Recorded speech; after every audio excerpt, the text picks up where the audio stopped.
4:30. Stand for the Pledge of Allegiance. I pledge allegiance to the flag of the United States of America and to the republic for which it stands, one nation, under God, indivisible, with liberty and justice for all.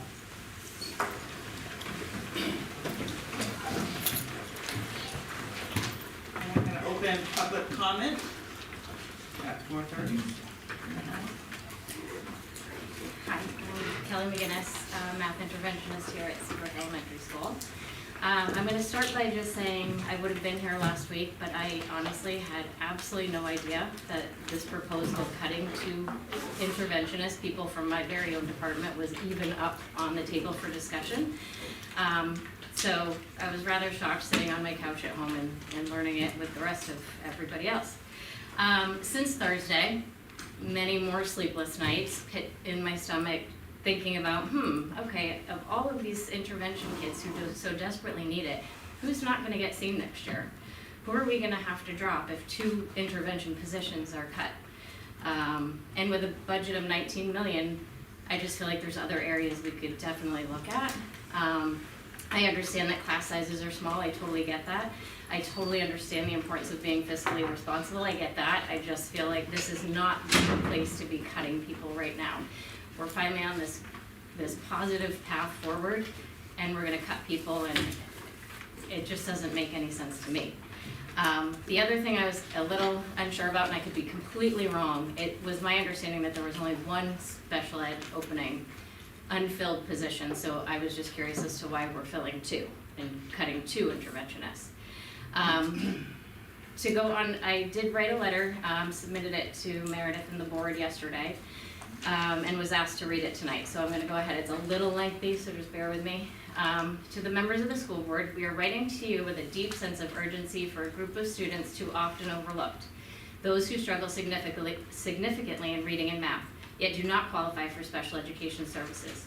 These students fall into the missing middle, children whose needs are real and pressing, but whose struggles remain hidden in our current system of supports. Without targeted intervention, the gap for these students widens every day. They work hard, often harder than anyone realizes, and yet cannot access the curriculum in the way their peers can. They are not lacking potential, they are lacking support.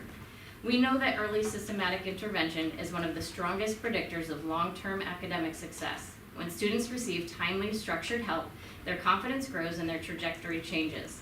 When they don't, frustration replaces curiosity, and preventable skill gaps become lasting barriers. This is why the proposed elimination of two interventionist positions is so concerning. This is not a simple staffing cut. It directly impacts the very students who already need the most help. Interventionists provide the targeted, research-based instruction that classroom teachers, despite their dedication, cannot consistently deliver to every struggling learner. Moreover, reducing intervention staffing does more than increase workload and limit instructional time. It also reopens the pipeline from Tier 1 instruction to special education that our district has fought so hard to close. When fewer students are able to receive Tier 2 intervention, more will ultimately be referred for special education evaluations, not because they require specially designed instruction, but because early intervention support was not available. This shift undermines the structure that ensures students receive the right help at the right time within general education. Our current intervention teams are serving large numbers of students each day to prevent that very outcome. On the elementary side, the reading intervention team provides push-in support for all 45 kindergarten students, planning instruction and delivering small group teaching to every child. Of those, 29 students receive bi-weekly progress monitoring to ensure data-driven adjustments are made. In grades 1 through 4, the reading team directly serves 61 students in small group intervention, while also bi-weekly progress monitoring an additional 46 students. The middle school interventionists provide services to 23 students in grades 5 through 8. Math intervention is equally critical and heavily utilized. The math team provides daily push-in support to 21 kindergarten students. In grades 1 through 4, they directly service 45 students in intervention and progress monitor an additional 6 students each week. The middle school interventionists provide service to 43 students in grades 5 through 8. These numbers reflect a proactive, multi-tiered approach designed to prevent students from falling so far behind that their only path forward becomes referral for special education services. Reducing intervention staff means larger caseloads, fewer sessions, and longer waits for support. Students who are already behind will fall further through the cracks, not because their needs aren't real, but because the capacity to help them has been reduced. This is not equitable, and it is not in the best interest of our students. Intervention is not optional. It is the safety net that keeps struggling learners connected to grade level instruction and to their own belief that they are capable. Cutting intervention positions may save dollars on paper, but it shifts the burden to teachers, families, and ultimately to students whose futures depend on timely support. Our district has a responsibility to ensure that every child, not just those who meet specific eligibility criteria, has access to the instruction and resources they need to succeed. Effective reading and math intervention is an essential part of an equitable education system. We urge you to maintain and prioritize staffing for these critical intervention roles. The window for meaningful growth is limited, and the cost of inaction will follow our students far beyond the walls of our school. Thank you for your dedication and thoughtful consideration. Let us work together to ensure every child receives the support and opportunity they deserve. With gratitude and hope, Kelly McGinnis, Stacy Small, Robin Max, Emily Herbst, Tammy Thompson, and Amanda Ruiz. Thank you. Thank you. Thank you.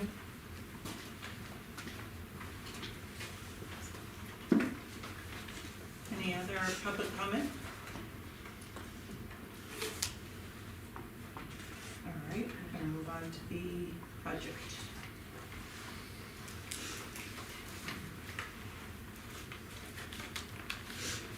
How would you like to, do you wanna just go through questions that each of us have, or do you wanna go through the budget again? What would be the desire of the board? I would like to discuss the biggest reason why we didn't vote on anything is basically because of the intervention position. So Matt had sent us some other options. I don't know if anybody had a chance to go over them. And I think we should talk about those and how we feel about those. I wanna echo what Ms. McGinnis said and Casey brought up at the last meeting as well, as this, and we looked at, Maria asked a ton of questions and Matt supplied her with graphs and everything, and looking at those graphs about the kids' education, you see so many that are in either below, we have more children that need help than don't need help, that are outside of special education. Right. And the numbers are there where it's 60%, 70% of kids that really could benefit from this intervention at almost all grade levels. So I understand we have a legal obligation to fulfill special education, but at the same time, we have a moral obligation to help the kids that are slipping through the cracks. So I think we need to really think about this proposal.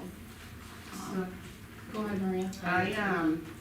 I wanted to say something. I do not want the intervention positions touched, and I do not feel that we need 2 special ed teachers, so I would like that not put in the budget, and the intervention workers to be put in the place that they're in right now, so they can go home and enjoy their Thanksgiving.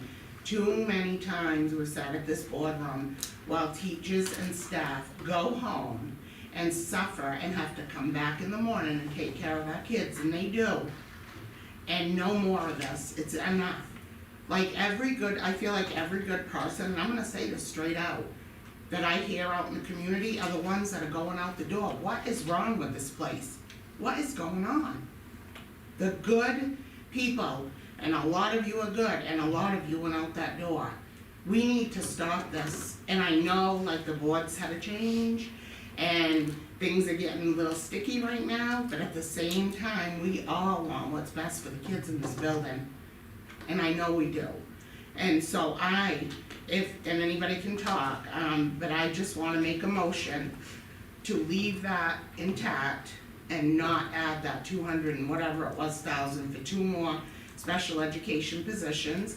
And if anybody else has anything to say, they can, if we could get a second on that or not, so we can Maria, discuss further. you'll have to tell me exactly how you want that motion. Okay, so the motion is to leave all of the interventionists intact, doing what they're doing what they've been doing, and not add 2 more special education teachers to the budget, so the taxpayers get nailed on it, because we want the budget to pass. And I don't care if you add that all to it, and, if we want a second for discussion, that's up to Michelle to call for that. Does anybody want a second, or do we wanna discuss it? Because I agree with most of it, but I don't know if I agree with the special education part of it.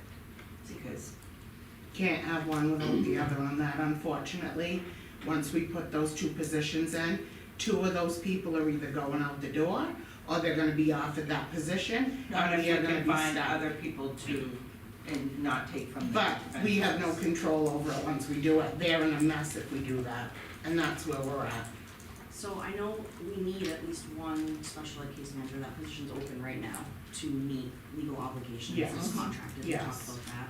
I agree with you, I don't think we should cut any interventionists or shift them over, and I brought that point up last time, and I feel like this is a challenge I've faced as a parent, as a community member, as a board member. It seems to always be special ed or regular ed, and it should be, it's special ed and regular ed, it's all of the kids, every student, no matter Yes. what category they fall into. We have an option to put them in the budget, and it does increase the budget, give or take the salaries and the numbers right here. $251,000 in a $19 million budget, is that a huge difference? And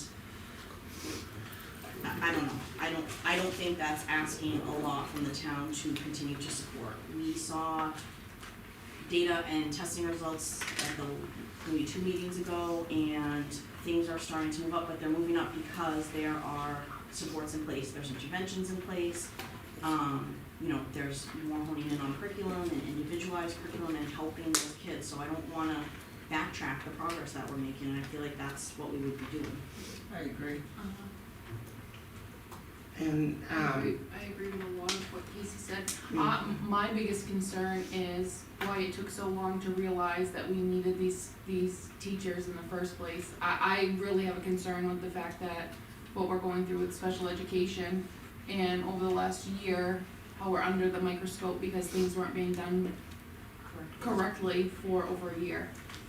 and Lacey, with And now that, it's being put on all one person. Well, I just feel like it's being put back on the school board, because the school board Yes. always has to make these tough decisions, so it's always being put onto the school board. I understand that that's our role, but at the same time, I just feel like this should have been caught last year or the year before. and with what Lacey just said too, the point being, just so you all know, I did not see the budget, it was on admin lock, and whether it was me going into board docs, first time I saw this budget was at the meeting Thursday night. So I spent my whole weekend going through this budget, saying, what is going on? I asked Matt so many questions, and we got the answers, and my thing is that we have a abundance of special education, whether it's case managers, RBTs. We have a NET program that it has 7 of our staff members in it. 7 staff members for what, 5 kids? So we really need to think about that too. We have $500,000 or $450 in our special education trust fund. You know what, we haven't touched it. There's a lot of money in there. And if we need to cut that NEC or NECC, whatever you wanna call it, program, cause it was new, then we need to do that, and we need to put those people back in the classrooms with the kids. Because a ratio of 2 to 1, that's great. And if it outsources because it needed to outsource, trust me, if kids in that program needed to go out, they would have already been out. There's a way to service them, keep them in, service them, and keep them in the classroom. But these 7 positions for a program really that never went to the taxpayers other than in the budget, but they were never given the option to decide whether they wanted to bring a program, costly program like this in to the what ifs. We can't do what ifs anymore. And what I'm afraid of is if we put those 2 positions in there, because I have watched what happens, those interventionists will either be offered to go in, or they won't be offered at all, and we'll have 2 new special education teachers there. I am not willing to risk that, and we have again, an abundance of special education. I don't know if any of you have looked at the other schools. We have so much more than other schools have. They don't have what we have, the curriculum person, the case managers for grades, they don't have all that. And the RBTs one over the other. We need to do what's best for our kids, and our kids are struggling. Those test scores, we see growth. That growth isn't coming out of nowhere. But do we need to do better? Yeah. And we're gonna even risk the chance, cause and I'm gonna say it right out, the superintendent can delegate anybody she wants and move anybody into a position that she wants to, and they gotta live with it, or out the door, right? Cause it's your say, and I am not willing to risk that after what this year's been like, and that's all I'm gonna say on that. A lot of those positions we have to have, and I don't know the enrollments at the other schools, but the overall population is smaller than here, so it would make sense that they would have less special ed cases and probably contract out some of that staff that we have in-house if they don't need as many service hours as us. So, coming from a place of special ed, like, those positions they're not only federally mandated, but there are students that need them, they can't function through the day without them. I agree with you, but I also, and I know for a fact, with all the staffing we have, for some reason, our kids are not getting the services that they're supposed to be getting, we know that. So we can't always think that more is better. How about delegate, look, regroup, and figure out what are we not doing? Cause we have plenty of staff, and if somebody shows me a paper that says, this is the need because of this, and this is what we're lacking, I haven't seen that. And I'm gonna, you brought up the contract. So we're contracting out to a company, I think it was Sunbelt, that's what Matt, is that right? For an RBT. So no EAs, We had contracted an EA through Sunbelt, Paraprofessionals? but. they're not on there. Right, because we're not. I went, huh? Because it didn't work out, so we are not contracting EA. through Okay, Sunbelt. so I looked at that whole website today, and then I made 3 phone calls, cause I needed to figure out why I only was seeing a position for Hampton for Winnicott. And I said, geez, why are they not on there for the paraprofessionals? We still need 4, right? Yeah. And why are they not on there? Where are they? What are we doing? So that's where I bring tonight. I was surprised not to see that on there, but yeah, Winnicott has a position on there, and it's not just for RBTs. It's for paraprofessionals, aides. I went through that with a fine tooth comb to We're find only where not there. contracting an RBT through Sunbelt Right, here. so why are we not though trying to still get those people in? We are, No, it's a Switch from- Sunbelt that they use. That's a That's for the contract, but are you advertise to on hire, Sunbelt. like, We like hire positions someone. out there, like open positions? No, even if, that we have, even if you wanted to contract them in, because we were told they couldn't find anyone to contract in. Yeah. Well, that company has a ton of people looking for that type of job, so I don't know why we're not on there scouting. That's what I'm saying. I think I could assure you that that is not the case. Well, Meredith, you know what, I'm sorry, I went right to the company today, I looked at their website, they brought me to everything, and I just, as a board member, have to say, why is it not on here? Maybe you would find We people don't there. advertise on Sunbelt, we work with Sunbelt to let them know we're looking for employees. Well, it's not listed. Okay. I don't view their website regularly because that is not how we obtain applications from them. Yeah, it's They're not in touch with the listed. director when there are people available and interested in working in this area. But they are not a company that's local, so there could be lots of positions posted, that doesn't mean they're all in this area. There is Exeter, Rochester, Portsmouth, they're all on there looking for people. But the only one I couldn't find was Seabrook or SAU 21, so I am just bringing that out there. Yeah, Thank we're you. currently contracting an RBT, we've brought in two individuals through Sunbelt, for EAs, that those did not work out unfortunately. We've tried the same with Winnicott, I believe we have, 1 EA, at Winnicott that did work out. I'll also note that, when we're looking at these 2 special education teachers that we're discussing, one is currently being fulfilled through a long-term substitute. So that's this current year. So we're only adding one net new special education teacher. The other is the funding source is changing. This year, it was being funded via IDA, the federal grant.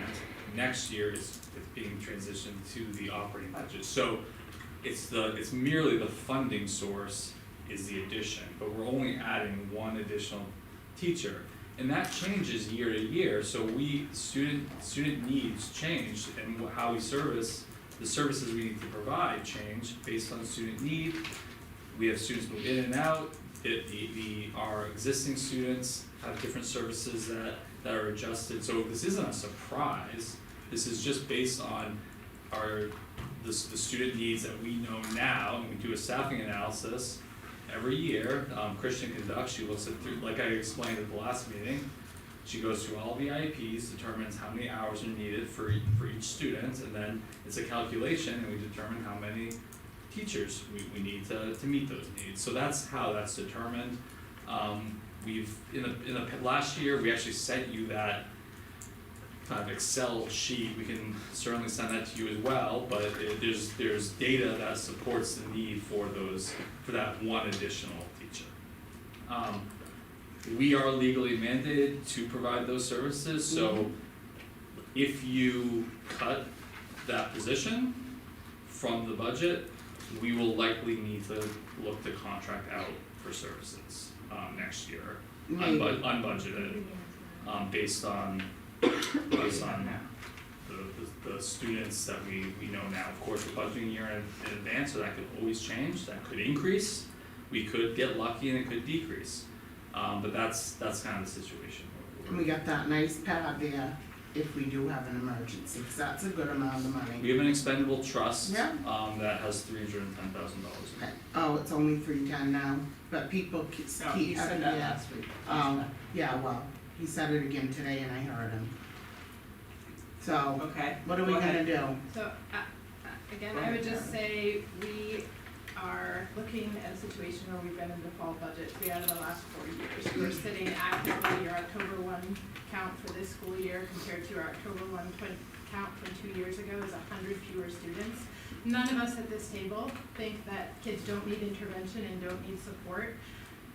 This administrative team, and I thank the principals for their work and their work with their teams, but these are difficult decisions. We would like a budget to pass. We brought to you a budget that is, as is, almost at a 5% increase. You can add those positions in and we would certainly support that. We told you that last week. It's not that we don't feel that students will benefit from those services and supports, but we also would like a budget that's going to pass. So we've given you the information. If you want to add the $250,000 to the budget, you know what those costs would be. It puts your budget at $1.1 million increase over the prior fiscal year.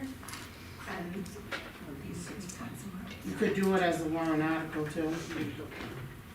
Cause I'm gonna tell you, the first thing that people are gonna say, why are we adding? I just don't wanna more see us positions? go backwards. We are not going backwards, we're going full force with those intervention and the staff in this building. And I So think you- that's just a scare tactic. So you do have alternatives. I mean, we had previously suggested that we could reassign classroom teachers. That wasn't something the board was interested in previous budget cycles. But we do, it's worth noting that our class sizes, we have 3 class grade levels of 11 students in a classroom. That is very small. We have additional class sizes of, I think, 3 or 4 grade levels that are in the 13 and 14 range. If we reassign one teacher of one of those 11, that goes up to like 14 in a classroom. That's still a very small classroom, that we think is very appropriate. We offered some other options, that are available. If you reassigned only one position, that would be a 5.43% increase. That's another option. But I guess what I'm saying is we are here to provide you the options. And we are providing the recommendation of what we think is the least impactful, to the school operations. However, it's at your discretion on how you want to proceed and how Is there- what budget you think will pass. I'm sorry, Michelle? is there any way to consolidate like the unified arts? Like, It's, So one of the options is didn't- a combination, the There's something that you must go. the STEM, Oh, the last one, is that? education, media, class. Okay. and that would be in the elementary. That would be at the elementary level, so that would match with the school structure currently. yeah, because I mean, right now, what's more important is for core classes and helping, obviously, special ed is, we're kind of tied to that. But I don't wanna see us get rid of the interventionists, cause I think that's been a big help with the numbers going up for the testing. We agree I- 100% and I with get it. intervention, Yeah, I'm not It saying was- that you don't, I'm just saying, yeah, no, from our and I perspective. appreciate that, I mean, intervention, tier 2 support is incredibly important. We were just looking at the numbers as far as the class sizes being so small that tier 1 instruction should essentially, it's close to those small numbers where it'd be like a small group, tier 2 group, right, at those numbers. But I completely understand that I will never fight against keeping interventionists, right? It's just a matter of what your priorities are. And we're just providing you the information, so it's. Just, I just have a can question. Oh, Oh. okay, oops, Go sorry. ahead. Do you Nice. mind? Okay, sorry, that came out rude, it No, wasn't meant to be. no, go ahead. I'm just thinking, You're good. when you go through this budgeting process and you come up with all these options, it seems like there's no communication with the people that it will affect. I know last year, I mean, we just heard from Ms. McGinnis, and then last year we also heard from, the teachers, cause we were proposing to cut a teacher. Are those conversations not had, you guys come up with this and you bring it to us and you don't like reach out to the interventionist, or how is the process done? Typically, there is communication, if there's any sort of reduction in the role. Now, this is a little different, no one's losing their jobs, but it is a reassignment, so, that is a communication piece that I think we probably should have had a conversation with, and I'm sorry, that did not occur. But that typically when there is a change in role, there should be a conversation. Now, the other piece to that is, it isn't determined who it would actually affect, right? Because it's based on certification levels and it's based on, years of service, so, that would have to be determined as well.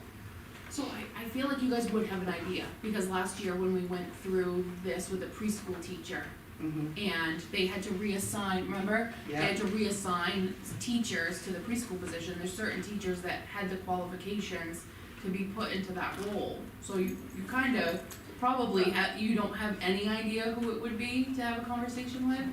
There are a lot of variables. No, and I understand, And I the just feel like reassignment for preschool there's no occurred after the communication. budget process.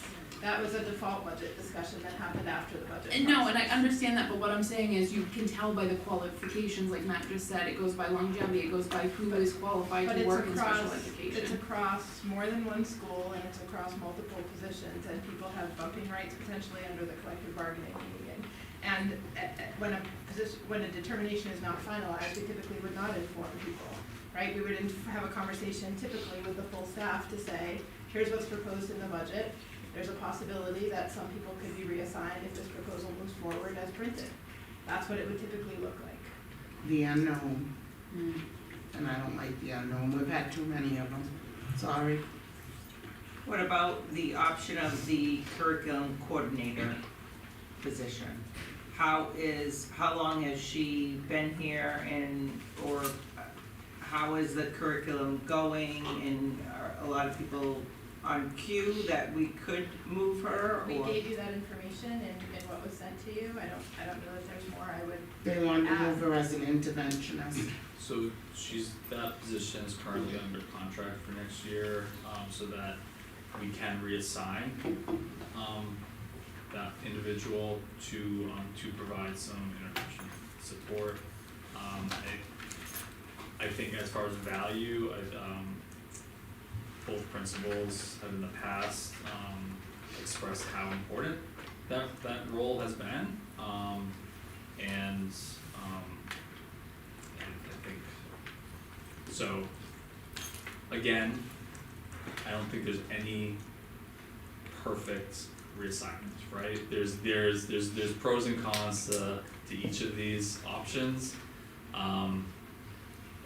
but it's certainly, it's an exercise we need to actually look at when we're looking at a large budget increase and where we wanna bring forward a budget that we feel that could potentially pass. Someone's raising their hand. I'll the comments to Oh, go ahead. With you, 96 Farm Lane. I just have a couple points to make out. It looks like last year the enrollment was, Can you just move the mic? I'm sorry, Just echoing. yeah. Thank you. It looks like last year the enrollment was 575, and it looks like right now we're looking at 541. So the enrollment's going down, but the budget's going up again. The only thing that I have to say about this whole thing is that on the way over, I listened, because of the meeting obviously, I had heard about this whole process, about the budget. I had watched the budget last week, and the only thing that's confusing to me is that, it's funny Lacey said that, because I was thinking the same thing, that where you guys are in your, second meeting, and it's now coming forward that all these people have a concern. So I think that unfortunately it doesn't look like that the staff is brought into when the budget's created. It's no secret that people still talk, and last year it was made very clear to staff every single week, every single day, when the budget's gonna be coming forward and when there's gonna be school board meetings when we were trying to withdraw. Yet this year, the staff knew very little about the budget. They knew very little about when the meetings were. And I think from just what I've heard, they were kind of blindsided by this.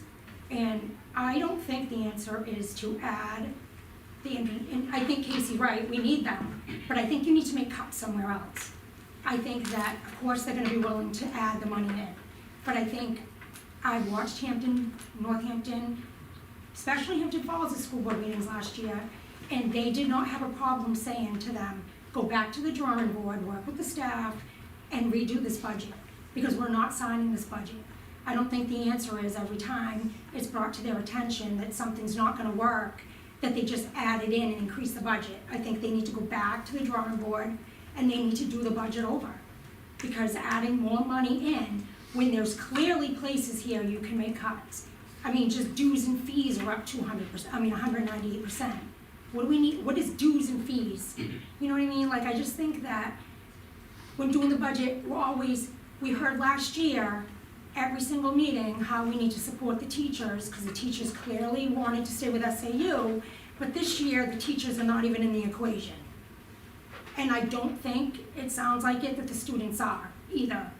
So I just think, just no one cares what my opinion is, but my opinion clearly as a taxpayer is that I don't think the answer is adding money or positions in the budget. I think it's going back and cutting some of the things that we don't need. As far as the curriculum coordinator, if I remember correctly, the reason they wanted a contract with her longer was because Colleen, we said this in a meeting, the chances are she wasn't gonna be here another year, and that we couldn't, sorry. Use people's names. She's using a contract position. Yeah, I'm I sorry. think you can. I'm just, all right, a position. You have four. No, You have- I yeah. meant, You have four principals and a curriculum coordinator. You have four principals. One contract was just renewed. The staff knew nothing about that either. They found out at the meeting. And, I mean, that may be all, irrelevant, but I don't really think so. Because what it's showing to me is I think those interventionists really, really deserve a lot of credit for coming forward, because it probably took a lot for them to come forward and saying, that they're really concerned for this. And I really hope that they don't have any type of backlash for this, because I feel like that this isn't about them, I think they're really concerned for our kids. But I would tell them, come back with this budget, work with your staff, because the staff doesn't know what's going on. So, thank you. Thank you. Thank you. Is there any other public comment before I close it? I have some. I'm not as prepared as everybody else, but I'm gonna say my piece just because a comment that was made last week kind of rocked me to my core. My name's Deborah Moore, 47 Centennial Street. In 1973, the cafeteria was opened. There has never been a need for a chef position. From 1973 to 2022, that's 49 years of just part-time workers getting the same exact job done, if not more. The number of the kids being served from years past to now have a visible decrease shown in the diagram from the finance slideshow. With that kind of decrease, how can it be warranted to make a once easily achieved part-time position into a full-time one? February, March 2022, there was no chance of the kitchen lead position being a full-time job. Full-time position brought to the school board November 15, 2022, exactly 7 months after an employee left because there could not be a full-time position brought forward. The position was only funded by a surplus of funding. Is this rolling into the budget? Are there benefits involved? The position was posted as a full-time job November 30th, 2022. In the proposal, it was stating that the chef would be responsible for the FFVP program, breakfast, prep, and SADS prep. However, the chef doesn't do any of these. The other part-time employees do the prep for those positions of the daily functioning. Also stated in the proposal is the fact that there would be more from-scratch meals made for the kids with new full-time position. How can that be true when it has been decided to feed the children frozen chicken nuggets for Thanksgiving dinner last week? 37 years my mother gave to this cafeteria at a part-time position, and 21 by another family member of mine, which were just pretty much dismissed. I have to say I'm pretty disgusted. And I really didn't want to have to get up here, but after last week's comment of, I don't see how a cafeteria can run without a chef, really opened a huge wound for me. Thank you. Thank you. And that's another position, as far as I'm concerned, 20,000 can go with benefits. Because we can have a part-time person in that position, we have them, they're here. And I don't think we need a chef, and I don't know if they get benefits or not, but they get $40,000. So, that's another area. And we did talk about that last week too. We have a director here, that's what your director should be planning all that stuff, and your work is feed the kids. And I don't know, and I said last week, I don't see a chef menu. I don't see those rolls, your mother, that recipe of your mother's, Elaine. That was Elaine. Oh, they were amazing. My mom And did where are Elaine menus. those? So, just saying, there's another spot. I know it's not a lot of money, but it's something. All right, any other public comment? I'm gonna close public comment at 5:09.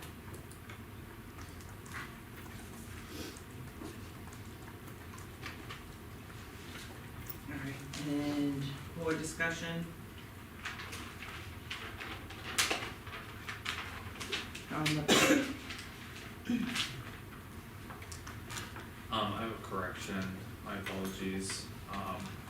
I just referenced that the expendable trust had balance of $310,000. I was looking at a prior year, it's, $421,000.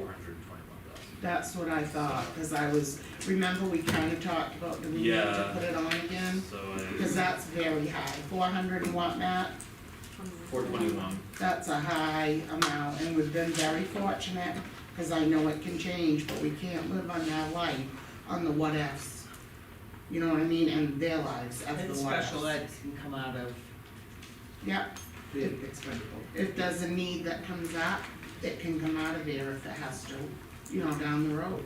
Cause right now, it doesn't need to go in the budget, and I am just too much of the unknowns. I wanna see them people gone, and I want them to leave here knowing they're not gonna be gone. Although I do know that we like to keep that closer to 500,000, I believe.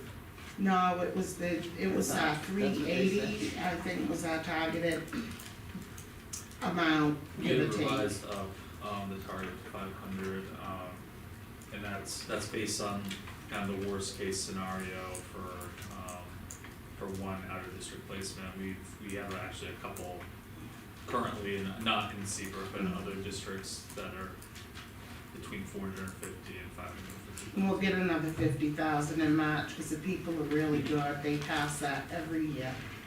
So you'll be up to probably 470, which is pretty good amount, pretty safe area. I agree that that's a healthy balance. I mean, That's it's a healthy where place. we're pretty much where we wanna be.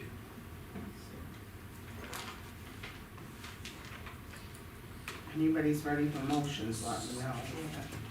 I know Maria still has a motion on the floor. I can take it off if you want, but I would like to keep it on, and I don't think mine is, I think that particular area, that if we could just leave the interventionist, the curriculum person, all those people right now where they're at. Now, if you wanna delegate the curriculum person to help or whatever, but saying she's gonna be an interventionist, that then again takes one of those faces out of the picture. So I'm gonna ask that we do not add that amount. We have a healthy balance if it comes up that we need it, and we leave the 5 interventionists, is it 5, am I saying it right, in place? There 6. are 5 at the elementary level, yes. Well, total, how many total? Total, there's, 6 full-time and 2 part-time. Yeah, so if we can leave them alone and move on and not touch that with that extra money, that's, How much did we estimate for one, special education teacher? Was it 155? so one would be 125, 807. 2 would be 251, 614. So even if we did the trust, one. it would only pay for 1 year? The what? I'm sorry. So even if we relied on the expendable trust, you know, you'll that have, money, it would only pay for 1 year. If that's, you know, what we're talking about now, it'd only pay for a year, so we'd be back to this again next year. it'd have to go in the budget, right? But, and then I'm gonna go right back to this, if you put that 1 position or 2 positions in the special education, either those people are out the door if they don't take the position, or they can't guarantee us that they're not gonna replace them. So you're going right back to square one of the what ifs. If we have 1 year that we have to cover it, then it goes in the budget next year, it's a mandate, we'll have to look for cuts in other places. I mean, we're in a pretty good place, and I know we've been on a rethought budget, but I haven't seen any, place where we had to go take money or pull money out because we were having a problem. Even things that needed to be fixed, we found the money and didn't touch, like the building money, expendable trust, or any of them, so it's, the choice to me is either you keep those people in place and you leave that out for the what if we need it, we do down the road, or you put it in and those people are all at risk. The interventionists are all at risk, which puts our students in a very bad place. And that's So- just my opinion. So, and I agree, but devil's advocate here, if the budget doesn't pass and we go to default, we have to cut 106,000 roughly. 160. 106, okay, and then they're gonna reassign. So we need to make sure that we get those, because they're gonna reassign two interventionists to those positions anyway. I'm just trying to be as real as possible, that's So- what's gonna happen. So Not if you, necessarily, though, that's the thing. so say you budget for all the positions, So we that's a 6.12% increase. The the differential with the default is 166,000, that's one position, that and then we would likely look at one position and then find the difference elsewhere where we'd try to make reductions. It'd be hard decisions, but roughly $35,000 elsewhere. So my point was just saying that we can't just say, we don't wanna touch the interventionist, but we don't want our budget to go up either. We need to have a game plan, because if we don't, and this budget doesn't pass, they're gonna move those interventionists anyway. Well, there's other things we could do if it don't pass, we can get rid of the net program if we have to, instead of people.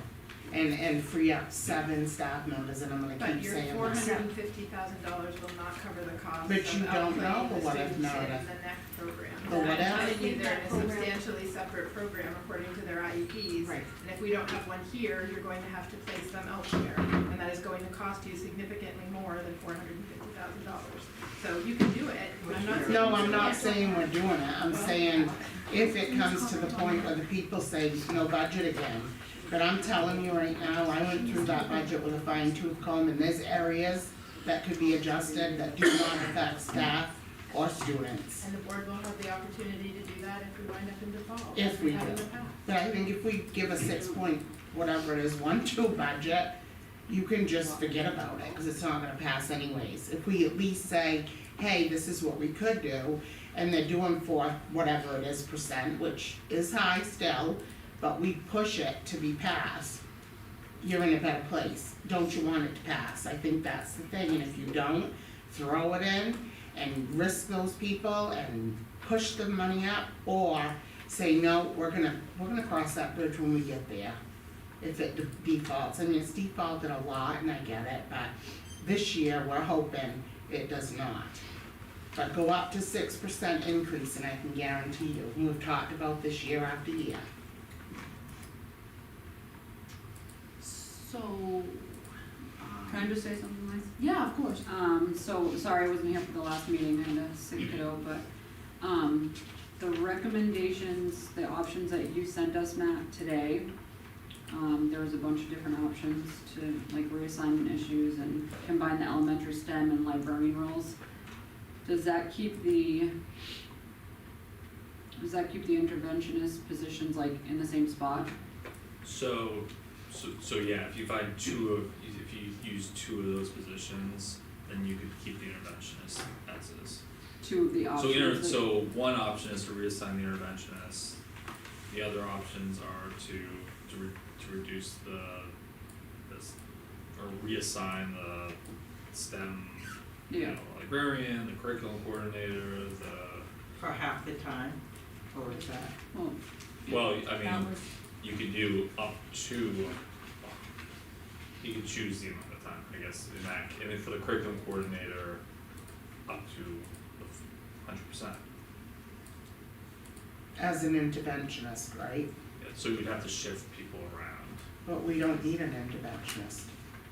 No, I was looking at the one that says option, combine elementary STEM and librarian roles Yeah, with so- one reassigned. So that's one position. But that's all we need, right? We need Right, two that creates if you wanna one keep the special ed position. interventionists in place. Right. If What there's if we did certain- that and created a warrant article We can, for the that's what I other, said. and then, Or budget for 5.43%, and what's the current budget at now, 5? 4.75. I don't think either of those people are special ed certified, so that would mean that, Yeah. Still would require that someone else be reassigned, Exactly. and that's the reality. Well, and I understand that, but keeping the interventionist positions are crucial. I think all 5 of us can agree on that. I even go above and say the people, cause those interventionists that are in place are God sent. So, Except if we reassign someone who's not certified for special ed, they can't teach special ed, so Well, yeah, that it would would be- need to be somebody who's certified. So And that process isn't always- is what's laid out in the collective bargaining agreement, there are a number of variables, and it's not a simple. I don't know if I don't know about that, I would want a little more info on that, I'm sorry. I've sat on this board for what, I don't know if it's been a year or two or whatever now, I've lost track. And if I could trust, and I'm gonna use that word, trust, in what I'm being told, you know what, I'd be great, but I've seen too many hurry up, back up, giddy up situations here, where we're told one thing, and look what happens. And here we are again.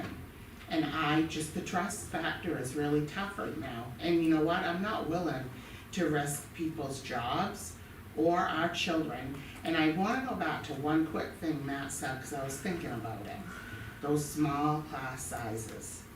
Well, I'm gonna tell you something, everybody. Those small class sizes in a school with all the hurdles that our kids have to jump and they're struggling right now are a real good thing. And to even think, we could go up 14 or 16, you know what? Leave things like that alone right now. We're seeing what we wanna see. And if I had trust enough to think that those 6 people, or whatever they are gonna come right back and they're gonna be okay, I would be fine with that, but I don't trust that process, and I'm sorry. So I said, put it on a warrant article, and if it's really needed, and you pound the sand, and the administration says, this is why, this is what's causing it, this is what's the driver of it, go ahead. But you put that position in where it's at, where it was presented, and those people, 2 of them, are gonna be gone. And that's a risk I'm not willing to take. You guys have a right to do whatever you want. One of the special ed positions is needed currently, like we need it right now, somebody else is filling it. So I feel like that's not projecting, that is current need as of today. I think I looked at everything, so I apologize, I didn't prepare this, but what projections are leading to a second position? The data analysis that Kristen Allison did based on IEPs and the requirement for hours of service delivery. That we have now, or that we're Correct. planning on coming in? The IEPs that we have now, The projection. the IEPs that we No, have that we now. have now, that we need another teacher besides the one that we. Correct. Well, that would be a good sell for a warrant article, because people are pretty good if you give them a choice. If we just keep putting positions in full time, 'cause that's gonna be one of the first questions, any new positions this year? Oh, okay, nope. 'Cause everybody's not really happy out in Happy Land right now, so we can't expect that to pass over, but you guys can vote. I do think, after this, there's the chef that I think definitely, we shouldn't even have been asking that in a time when times are tough. That should have been something brought to us and said, we looked at it and we don't really need a chef, so to speak. Do we need a person? Yes, do we need a chef?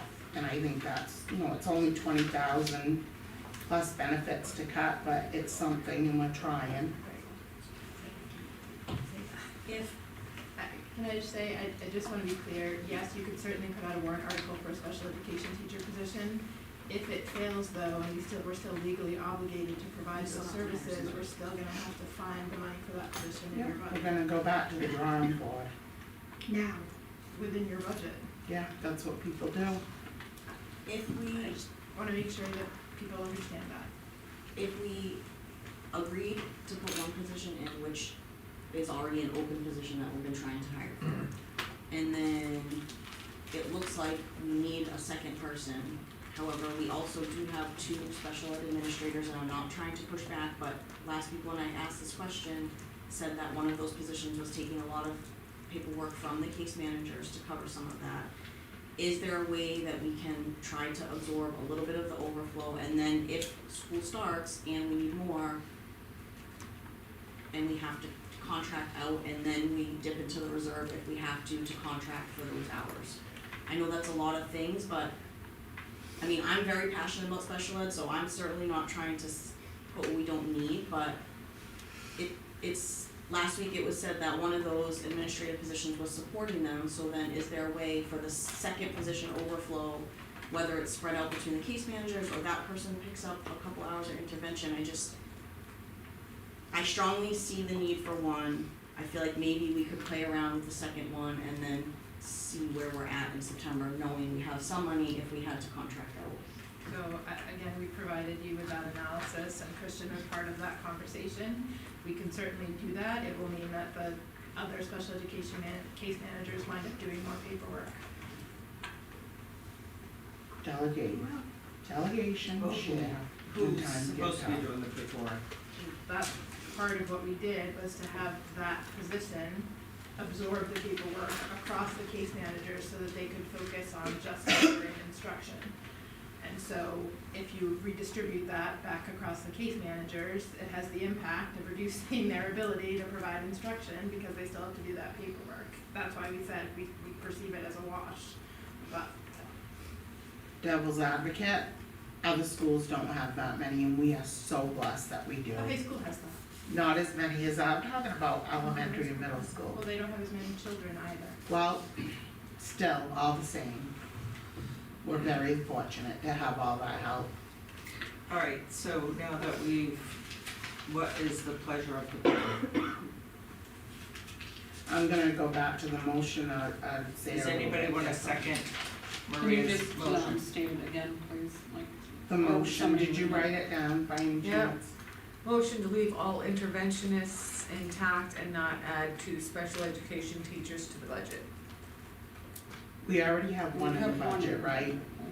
Well, it From was last funded year. from someplace else, so the funding is now going into the regular budget, right, Matt, if I'm understanding correctly? That's an open position right now, we've been trying to hire since before school started. And the money's there, right? Well, It's- this year it's out of IDA, next year we were budgeting it out of the operating budget, that's why it looks like So an it's not a additional new- position. Sorry, Right. So it's not a new position, but but it is I think that affecting needs the to be budget because it's not explained, coming out of the definitely. same fund. It's a new budget, For the budget. budget need. It's not, So- yeah, it's not a new position, Right. it's a new, just The money's the funding gone. source is different, so. Yeah, But you saw an offsetting reduction in RBT costs that were in your It just- budget that are now in the grant. Went to a Yeah. different position. and, yeah, so that's on the table, and then if we get a second, I just want to ask another question. Does anybody want to second Maria's motion? Okay, not seeing any seconds. I don't disagree with it, I just don't wanna say not add anything to the budget, because I am in favor of adding at least one position to the budget. I understand that we're trying to get the budget passed, but at the same time, I would rather see one position added to the budget versus, And then if we didn't need it, we don't need it. If we do need it, we do need it, We'll never tell you we don't need it. because it's projected. Well, I think they're saying it's not, it's current analysis, but Oh, for the one that is on the idea. So I have to withdraw my motion, because I did not get a second. but I do agree with the first part of your motion, Maria, is that I also don't wanna touch the interventionist. We have to find that somewhere. We gotta find that happy medium. How are we gonna protect that from happening once that's in the budget? How are we gonna protect that? What can we do to stop that from happening? That's my thing. No, yeah, nothing. Nothing. It's a bottom line budget. So once you put it in, they're all of us. But we need to find we legally, my understanding is that it's legally mandated that we have to have those positions, so that's gonna happen No matter what. no matter what. Well, like Casey said, if we have to dig into the special education fund, because we have to, then we do. We And still if got, we can't delegate and help and have everybody take a piece of it, then we do. But that's, I've said my piece, so you guys go ahead and make your motion to give the superintendent the go-ahead. I'm not doing it. Well, that's not what we're I doing. don't think that's what we're That's saying, not how you but gonna they stop it. don't put words in How would you stop it, Michelle? That's the question. You can't. Nobody can once it's in there. I think that's what we're trying to figure out, is how to, what makes the most sense. I'm almost leaning more towards the STEM in the library. How would that look if we combine STEM and libraries? So one of them would have to go away, and I think it would be kids that would suffer, right, because it's either library time and missing out on opportunity to browse books and read more for pleasure and be read to, and but if it's not that, it's technology and digital literacy and typing and things that are also important. And so again, that would impact the kids. For 1 year though, till we get past this. At the middle school library, media and STEM are the same individual, that is part of their UA rotation. At the elementary school, technology STEM is part of the rotation, and library is additional time, so you could make that adjustment, would maintain the 4-day UA rotation, but it would impact the amount of time that students have available for the technology piece, because they're gonna be combining the library time with the technology time, and that could alternate, but if you want children to still have the option to browse the library, do story time, choose books, then the technology time gets, It just cut, so, it'll be small. yeah, less, Yeah. And it's not just technology that they do in STEM, it's other hands-on projects, more science-related things as well. Because there's not always a ton of time for that in elementary, there's a lot of math and reading focus, and so it's I mean, I think you can, anything you ask that involves people, the answer's gonna be the same, right? There's an impact.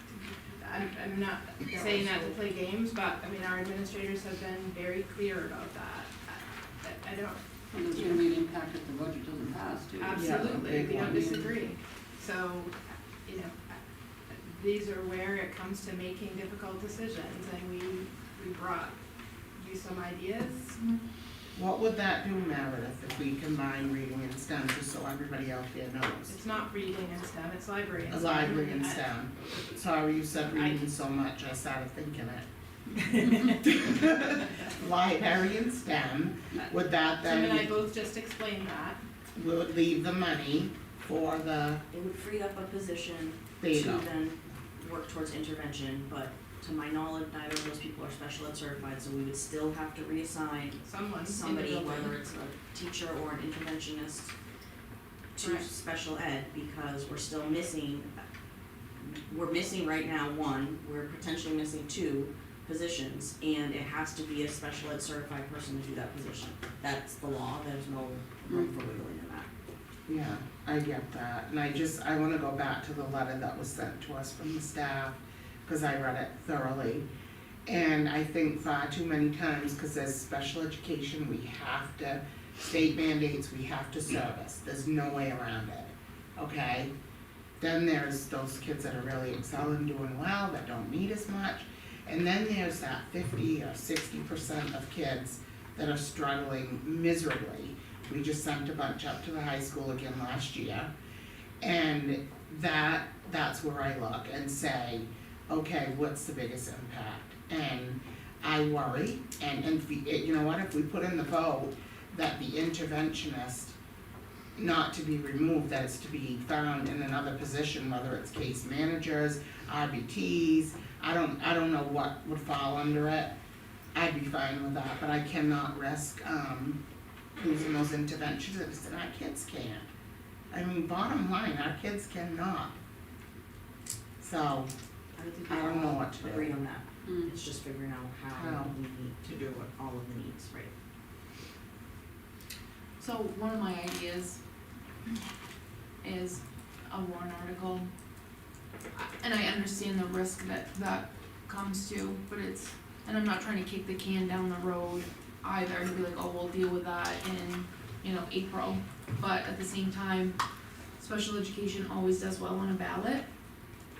And I feel like at least if we could get one, that would be separate funding, and it wouldn't blow up the budget. Even though, it would be tied into the budget eventually, but it's separate. So do one, add one into the budget and one on the ballot, is that what you're saying?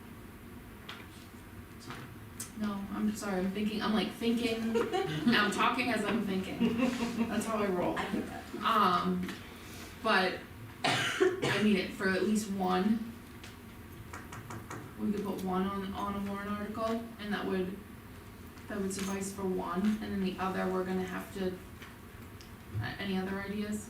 No, I think it's good, and that if we pound the sand, that to vote for that, because if you We definitely don't, pound we could this. risk the interventions. And I don't know about the rest of you, but boy, my messages, I haven't even listened to them all about the interventionist piece of it, so I think that, that's what we're gonna have to do. I don't see anything else we could do.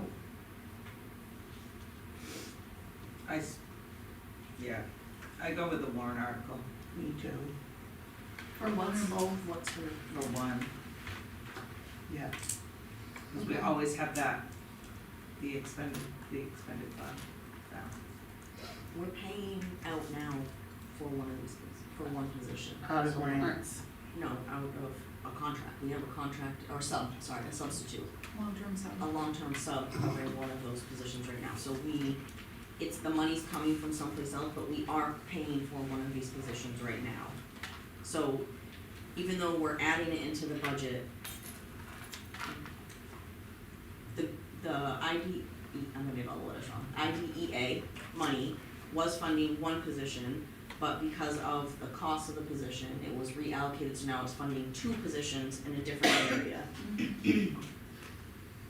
So I know the budget's going up because we're adding this position, but we're not really adding, one of these positions is not added, it's a current position, they're currently seeing kids, it's just a long-term sub fulfilling that role, so even though it looks like that position is increasing the budget, there's other budget increases that increase the budget. That position is just where it's at right now, but it's there, it exists, there's a sub Well, covering that it right position now. increases the budget, right, because Yes. it's being taken out of IDA. Yes. Not so much that, the issue is that it's vacant, and we have budgeted without that essentially, right? We budgeted to reassign someone to fill that role, so creating another vacancy, so if you add that, you get to the 5.43, as opposed to reassigning existing staff to fill that role. So can I make another motion different? See if that goes. I'd like to make a motion that we leave the interventionist positions and people intact for now. And we put a warrant article on for one special education teacher. I'll second Oh, that. yeah, Then what about the other teacher? We'll cross it when we get there, the like other Michelle one said. position? Like you said. Alright, so there's a motion, did you get that motion, Denise? Motion to leave interventionists intact and add one special ed teacher into a warrant article. Correct, Is that what you want? Warrant article. that's what she Or said, as a warrant article? yes. And it was seconded by Lacey, I think mine we can still have discussion. Mm-hmm. that still leaves one of those positions that we don't know what we're gonna do with, and I hear what you're saying where I said cross the bridge, but that was for a second position, that leaves us with still a maybe one position and not filling the other position. So I feel like we need to at minimum plan right now for one of these roles. And then try to figure out what we're doing with the second role, I guess is where I'm at. And I will go back to that trust fund, that's pretty hefty right now, and the people, I don't remember the last time it failed. And it's up there, I honestly, in all my years, I've never seen it that high, so I'm really happy about that. So like Michelle said, if we need it, and the need comes, we've gotta do it, But we if do it's need it right mandated. now for one salary, But- at least. But if it passes, we won't, if it don't, then we gotta come back to the drawing board with that expended fund. And start cutting from other places. Yep, I just wouldn't wanna put two on the warrant article, cause No. You go back one on the to, warrant like, article. no, other departments in the town that have asked for, nobody got Eight. anything, did they? Like, no, but I meant previous. Yeah. In previous warrant articles, they asked for you know, the 8 firefighters, and I Yes, and think they it shot fails. themselves in the butt by every year. doing it. Yes. Instead of doing 4, or doing 2, you know, at a time. Yeah. I agree. So can we move the, question? I feel like that still doesn't answer what my question is though. So I hear that for one position, but then what if the other position, and it can't, that can't be something we figure out down the road because it is needed right now.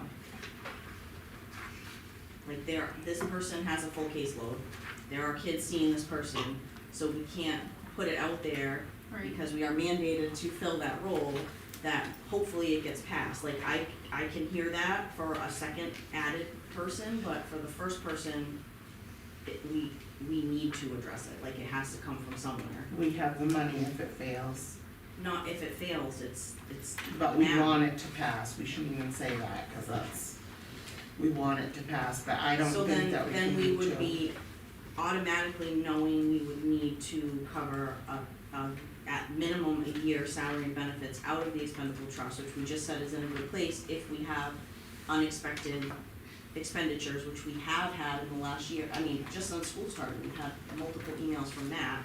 So then if we're paying a salary and benefits out of that, like that's gonna go quick for that. It's And a- then we get the email from Matt, we have a unexpected thing, and then where do we get that money from? Then we're gonna have to take that money from something else, which then is probably gonna be right back where we're at now. Reassigning people, Budget. moving people, losing people we don't wanna lose. I can What do you hear the recommend? argument for some of this, and I hear it, but I feel like we need to solidify one of these positions, and I agree in keeping all the interventionists today, and then maybe we bank on some changes or whatever for another one. Well, they can come back to us, the administration, whether even before it passes or fails, I guess. I want it to pass, but they can come back, the administration, and say, so this is our plan, cause you gotta always have a plan B, right? Cause we don't know how it's gonna go. We know we have the money there, and we know it will get voted, and I have no doubt that that money will be voted in. And I am gonna ask again to move the question, and when you ask to move the question, you take a vote.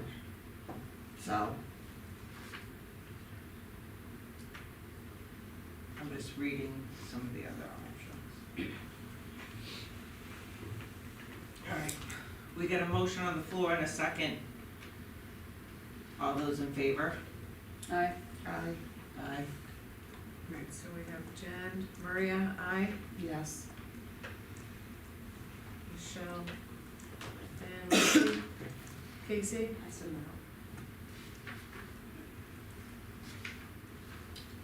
So what do you wanna do for the other position? Cause that just handles one.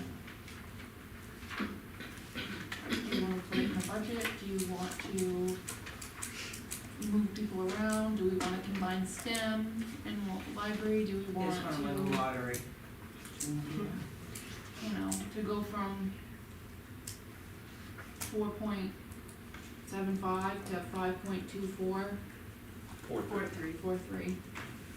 can we, cause we're gonna meet again, I don't know if we have to meet for the budget or not, but again, but can we let, everybody, now that we have made the vote on what we're gonna do with intervention and that position, can we let them go back to the drawing board and bring us back, because they got the ideas here.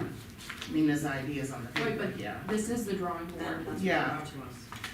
if you're ready to decide one of those. But again, if that position's put in, I still wanna reiterate that we do not decrease the people, persons, and positions in that intervention role, no matter who it is. The position's in there, so I think if we agree to add The that funds. into the budget, right, then they'll Right, just not so continue much the to people, try but the to hire funds. for that position, which is But what if they're they currently can't, doing. what happens?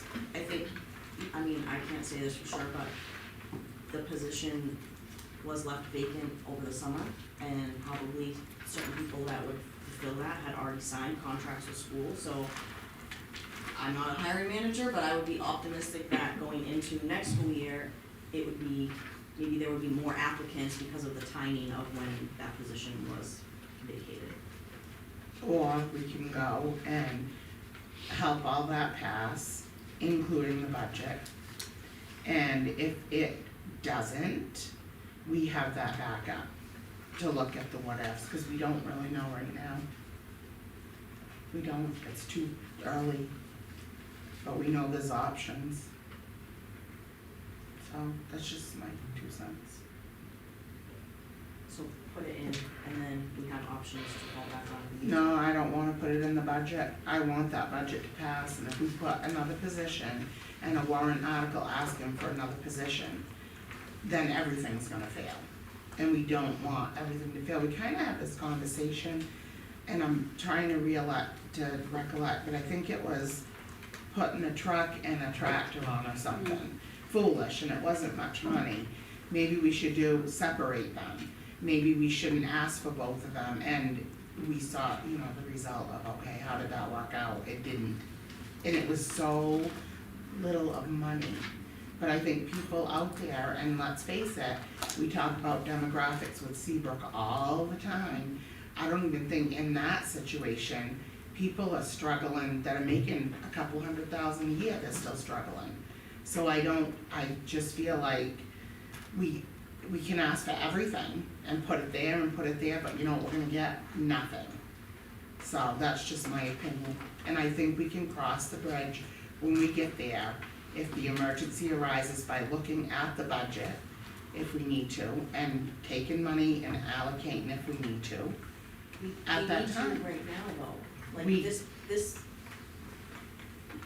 I know the money is increasing, but the position is an existing position. There is a full caseload of students seeing this substitute for this position right now, today, this week. So, if we don't have a concrete plan for it, then we are right back where we started, because those students still need to be serviced. They If will that be, long-term no matter sub is what. gone at the end of the year, and we still have that many kids, cause they're still gonna be in school here, then we still need them to see somebody, and then we don't know who they're gonna see, and then we're right back to who's certified, who can do it, moving people around, which was the whole point of trying to avoid in the first place, at least for me. So, Delegating was the words we used. for the second person, because special ed enrollment has gone up and now there's an increase in needs. And will special education enrollment continue to go up? When I read It that has. letter, I was like, whoa, that makes sense. So if we get more IEP and more 504s, and we find other kids that we can throw into that bracket because they're struggling and they need the help in the academic piece of it, it will keep growing. Maybe we'll need 5 special education teachers, and that's what scares me about that. It's kind of like an open door of, if we can bring more in, we can have more. So I wanna stick to the Bring them in vote. from where? Huh? Bring more in from where? Numbers, What, students? yeah. Like Did increase you enrollment? read the letter that they wrote? Yes, No, I not did. being rude. I read it. It simply laid it out so perfectly. Yes, And I really agree. the food for thought is there. I think the point was to avoid increasing special ed numbers by continuing with tier 2 intervention to help those kids that aren't at a level right now that they're on an IEP because they're getting tier 2 intervention, but if we take the intervention away, then those needs would increase, and that might increase special ed needs and IEP needs, which those positions typically also have a higher salary, so then once you have more students on an IEP, that you're accruing more cost to the school. So it's not only supportive to the students, but it also makes sense from a fiscal standpoint to continue to offer tier 2 support and support those students to prevent a huge increase in special ed and IEP students. It's up to the board if you wanna put it, What would you like to do with the second? yeah. I think we put one position in, and if we have to figure out the second one, then we do. But I wasn't okay voting to put one on a warrant article without having a solid plan for one position that I know from my own personal experience is needed like today. So we already have one in the warrant article for the last motion, right? Yes. And then it goes back to that, adding that to the budget. And I think we We're right back to square one one. in the budget, which increases it And then we by only lose one half, of it's not them. a huge jump in the budget, and then if we get this one approved, then we're good, and if we Well- don't, then whatever number of students need servicing, then we look at some of these other options of absorption or. What was the budget increase last year that we asked for? I can't remember. That failed. I can look it up. I think it was 5, wasn't it 5 something? I believe it was in the fours. What was it? I believe it was in the fours, but I'll have to. Thought we took it from 6 to 5 something. 6 something down. 4.75. And I'm just gonna reiterate again that we have ways that we can look in the budget, cause we know there's plans here. If that does happen, we can move it around, the money can be moved around, and there'll be no kids without services. Unless you take those intervention out. Then you're gonna have kids that are not mandated service, but they certainly need it. So, you're right back to square one, if you put that in that budget, that's exactly what we're gonna see. And that's why we're sitting here having the conversation. I feel like that's giving us the potential to avoid this situation, not right back where we started. Can you guarantee, or anybody in the room right now, guarantee that if that goes in the budget, that none of those intervention positions are gonna move anywhere?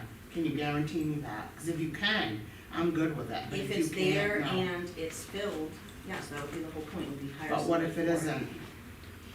So, again, I can't predict the future, but last year we had 2 open case manager positions. Mhm. And there was, I would say, 5 or 6 interviews for those positions, so that's qualified candidates for those positions.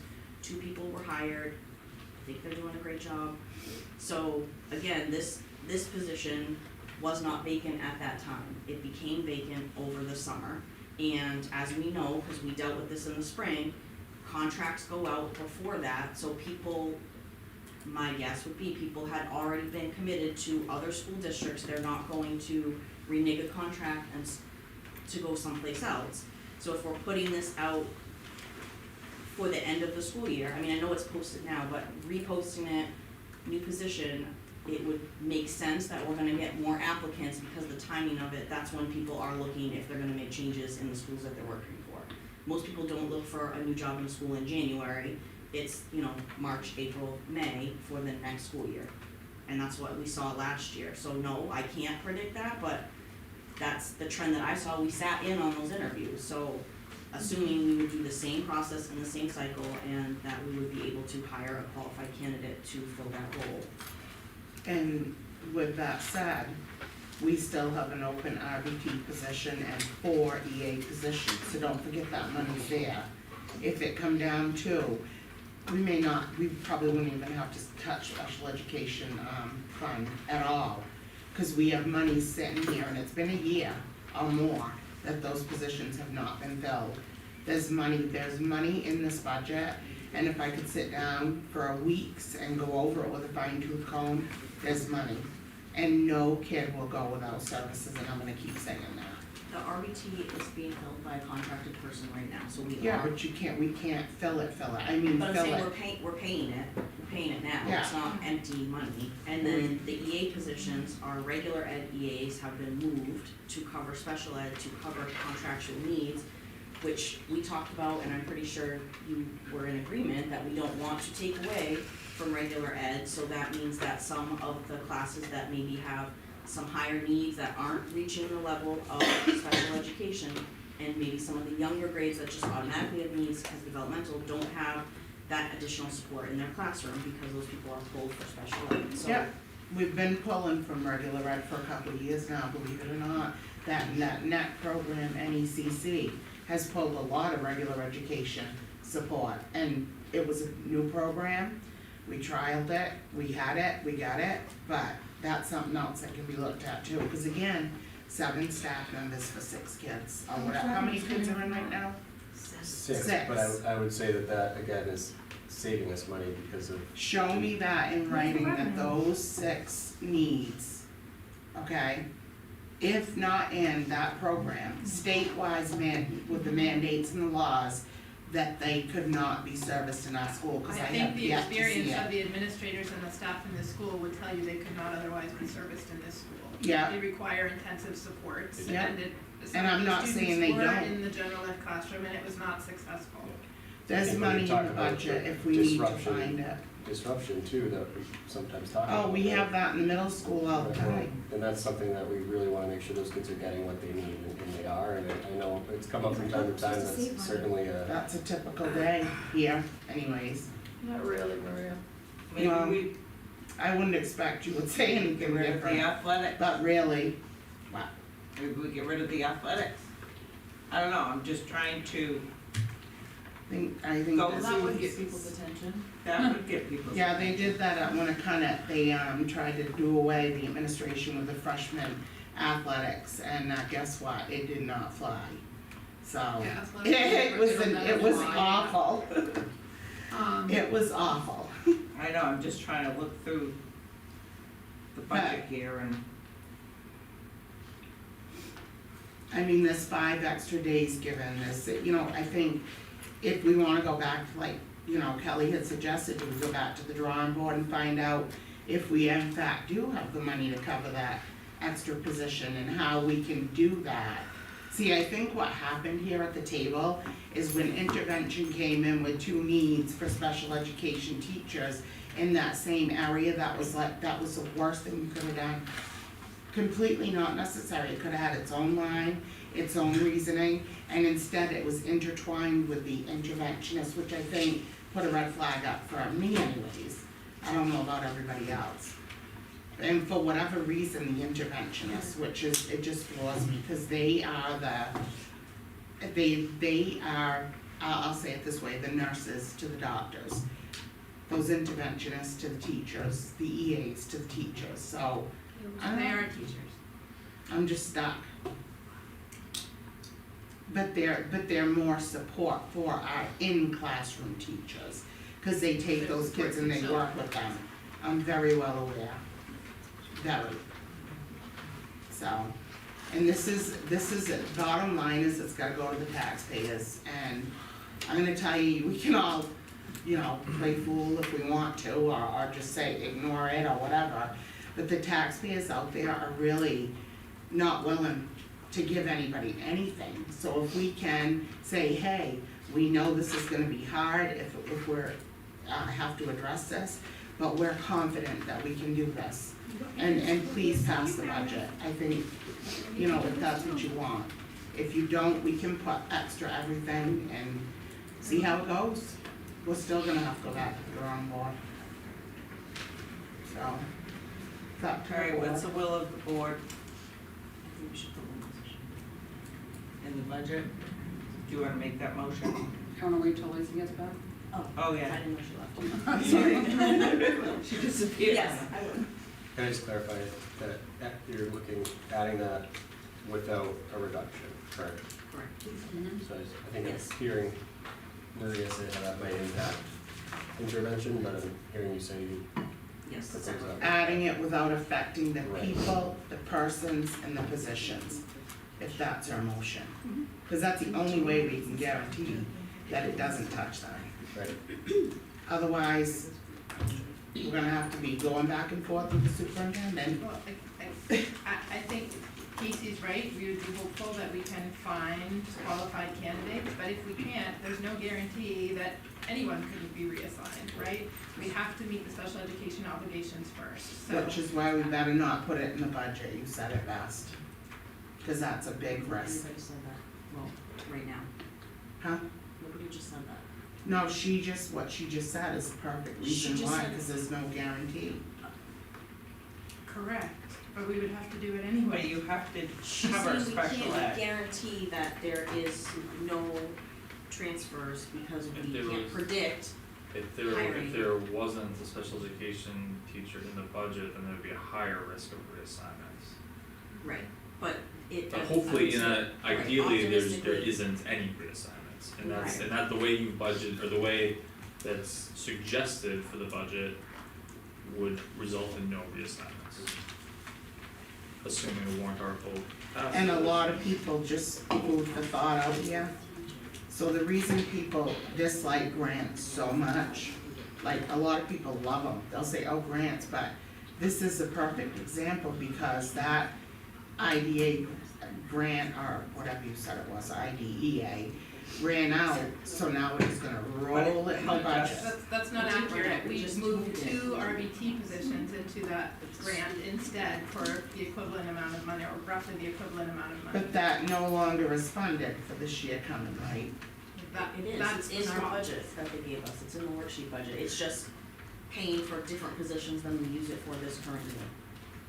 So if you are willing to say people's persons' positions are not touched with intervention, I would vote for that. If you can't, then I can't vote for that. Can you open public comment again, Taxpayers should have a say. please? We've done it before, I guess, if Michelle, I'll wait for Lisa to come back. Okay. That one position was 125,807, is that correct? That's one special, What is that? that's both special education positions is that amount.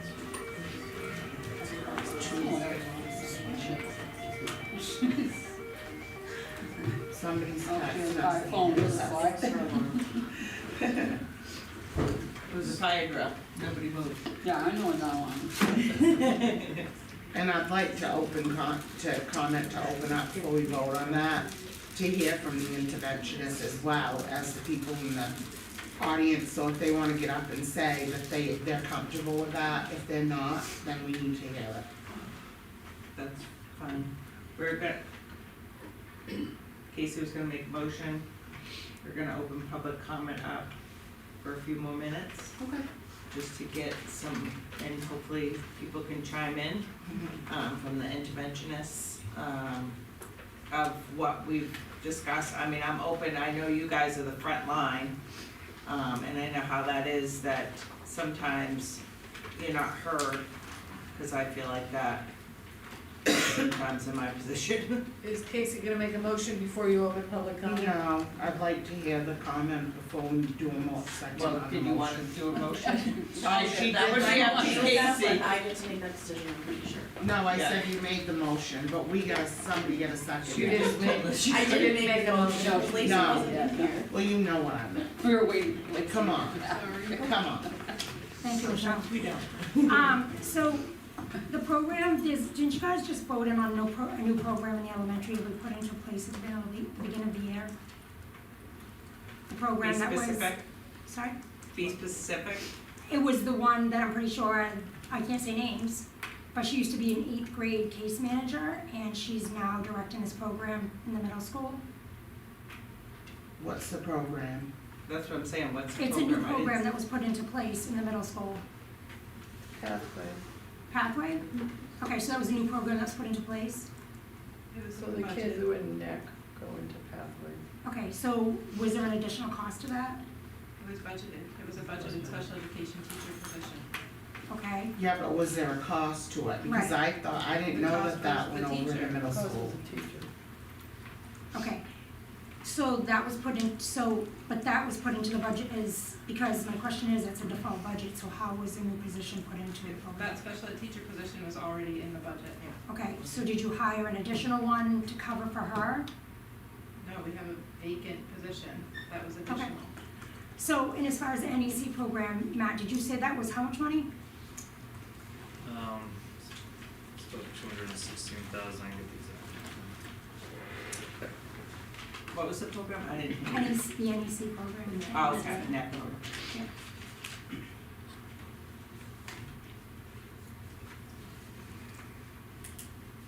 But still, if you cut the net, I mean, you're gonna have to. So, Michelle, that's It's gonna be perfect, out that of was, district. yeah, that was my question, so that's perfect. Because when it was presented to the board, the whole rule of thumb of doing that program was to save out-of-district costs, yet I see the out-of-district costs have gone up again. So if the program, the whole meaning of the program was to cut out-of-district costs, then how have they increased? On top of the NEC, is it NECC or NEC program? Yeah, so NECC is $216,000 Yeah. this year. We're projecting it to be $227,000 next year. And the two, those are two separate issues as far as the students, right? So we have some students that are in the NEC program that would be out of district, and then we have other students that wouldn't qualify for the NEC program, have different needs, that would still be out of district. So what we're saving on are the students that we're able to service in district with the NEC program. So that increase would actually be significantly higher if we didn't have the NEC program. And it has been successful in the sense that none of our students have been outplaced that are in the NEC program since bringing it in, and so that holds true. Mhm. So how many students are in that program right now? 6 students. 6 of them, and how they have, each have a one-on-one? Or two-on-one? One-on-one. One-on-one. Yeah. So how much is the revenue that's brought in for billing the one-on-one? I don't have that information off the top. Because the projected revenue for Medicaid is the same as last year and the year before, yet it's higher this year, and there's nothing showing what that revenue is for the billing of every single one of those one-on-ones. So I just think that, do you know what I'm saying? So the one-on-ones are billed, correct, to Medicaid? Not all Does it mean- one-on-ones. Not all one? No. So what's the revenue difference on the NEC program? We wouldn't know because we aren't able to know whether or not children qualify for Medicaid and to share that information. So we only get revenue if the child is eligible for Medicaid. Yeah. We bill for all across the board. But you would, And you get that at the end of the year. right. But you must be able to track, I mean, you have to know if you have a program, if you're making money off of it or if you're not. But we don't make money off of our Yeah, I don't programs. think we make money off. If you bill out services versus if you didn't have those services to bill out. We're getting reimbursed for some of our expenditures if a student qualifies for Right. Medicaid, but it's. Yeah, the amount But is there what- isn't a breakout. I mean, Well, that's don't. good. we've gone through this before because we have more and more special ed, yet the revenue never seems to go up. We have more and more special ed, and the enrollment seems to go down. And I think what Maria was pointing out is that the letter indicates that if you did take those 2 interventionists and put them into special ed, the concern from what I heard, because I listened to the letter on the way here on my phone, is that if you took the 2 interventionists and you put them into special ed, then you're taking services away from general ed. And general ed will eventually down the road end up in special ed. And I Yes. think that was the point, was that I understand that the That's- services are required, right, that's what the whole point of the letter was. So the whole Yeah. point of the letter was that by taking away from general ed, you're increasing. I think what Maria was saying was that shouldn't have been something, well, this is what I'm saying, I'm not saying Maria said it. That should have been something that administration figured out, not interventionists. Administration should automatically put 2 and 2 together, that if we have students that are struggling, then I don't think we should probably look at the budget that we can afford 2 interventionists versus other things. Like we always say, there's needs and wants, and the needs obviously would be special education, but why are we always taking away from general ed? Why is there no concern about those students? There is concern. There wasn't with administration if they're willing to All take right, them away. let's not do he said, she said. Michelle, Why? how, no, but it's Because not he said, she said. If the Really? budget It's reflects, not productive. We already know what your pointing out, ulterior motive is. right, That- my ulterior motive to What is point out yours? that we're gonna have to cut What is other yours? places. Okay, I think Mine we all is about agree- the kids. Oh, we well, don't when I want read to you that one. All right, So let point of Kelly order. speak. Point of Let order. Kelly speak. I think, you know what, I think We're done. I think that, no, I'm not. We are. I'm We're not. done. I think we need to think about all kids, and I think we need to go to the staff, and we need to ask them what works best for them, because they're the ones in the classrooms every day. That's what we just did. No, the whole school didn't even know anything about this budget. Okay, then maybe you should be a school teacher. If I was, I Can would we be go with standing the at the room? You should podium. be a town manager, Michelle. Yeah? But I think the bottom line is that, Maybe you should be a bully like you have been your whole life. That would be you. Alright. Would you read your letter? Okay. Would you read your nasty letter? All 'Cause right, I did. hey, The truth hurts, doesn't it? Well, it's very hurtful to our staff, yeah. We're not setting Michelle an needs to example. step down, cause She you are, does. Janet, you need to you step are out of so here. rude. all right, hey, that's enough from everybody. So back to the kids. Kelly, do you have anything else to add to your, speech? No, I just think Okay. that you guys need to make cuts somewhere else, and I think administration should have given up their 3% raise, seeing everyone else is taking cuts with them. Thank you, Cal. You're welcome.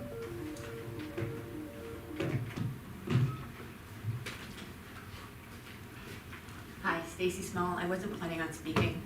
As an interventionist and knowing about how I am an at-will employee and can be assigned anywhere, I just want to kind of point out a couple things. One is when I took the interventionist position, and I'm sure my colleagues who also came out of the classroom and took that intervention position, we did, I want to say, over 300 hours of extra education in how to teach mathematics, and I know the reading teachers did as well. So it's not just about shifting people, it's about leaving people, in my opinion, who are most qualified to service those kids in those needs. The second point I kind of want to make is a lot of teachers do get special education degrees, dual certifications basically, when they come out of school, but they may not have ever taught special education a day in their life. So you can take a second grade teacher, for example, with a special education certification, but that doesn't mean they've ever serviced kids in special education and they're qualified to do that position. So I just wanted to kind of put that out there, that just because we do have staff that have certifications doesn't mean necessarily they're qualified. Even myself as a math interventionist, all my education for the most part is because I did 20-something years as a 3rd and 4th grade teacher, and then knowing I was going to be working with kids in early numeracy, did hours above and beyond to become more knowledgeable in that. Putting me as an 8th grade interventionist, for example, I'm not familiar with the 6th to 8th content. So yes, even though I'm be servicing kids who have severe deficits, I wouldn't know how to then apply that back into their curriculum because it's not my wheelhouse. Not to say that we wouldn't work hard to meet those needs, but these are all things I hope you would take into consideration when you're making your decisions. Thanks. Thank you. Thank you. Great point. Thank you, Susan. Thank you. Yeah, that was definitely brought up, last year when we had to shift positions, and it was definitely brought up that, you know, the interventionists are, you know, buying their own material on top of it for all the classes that, and the time that they've took to do math and do the reading, and it's very specific. So, thank you for sharing that. And we really, and I think I can speak for everyone on this, we really need to hear that because we don't know. We don't know every part of education. None of us are you know, educators, and we really appreciate all the information that you share with us. Thank So, you. when I was gone, Casey, did you have, was it just the public comment motion? No, Or do we have any other? We'll close public comment at 6:15. I wanted to propose a motion to add in to budget one position. Okay. Do we want to talk about it? I mean, we can talk about it after too, but we already have something. Yeah, no, sorry. Yeah, I mean, I don't really see, like we talked about before, if we did combine STEM and library, then we're shifting people. And it's like a domino effect, right? Because you have to move the STEM teacher, you have to move the librarian, and then into a position, and like Ms. Small just pointed out, it's, people are specialized in what they're specialized in, so, adding it to the budget is the only thing that I see without moving internally these teachers. And I do agree with what Maria said, that we're doubling up, we're doing a warrant article, and we're doing a budget, which, you know, I think it's a small increase in the budget, and this has to be done whether the budget passes or it's default. I agree. Or we can leave it out and go forth with the warrant article, and we know we have money there. So if that position is a need, like Casey's saying, it is a need, then we have the money, and we also could look in other places in the budget if need be. But throwing it in there, and throwing the warrant article is gonna be very tough to so. Right, so do you, bless you, do you wanna see, I mean, could we even make a motion to fund this position for a year through the capital reserve fund? Is that even a legal thing to do? You could, Yeah, you wanna make a motion, I mean, that'd be something you eventually did, but we'd have to have a public hearing, and then Yeah. you vote at that point. then you could.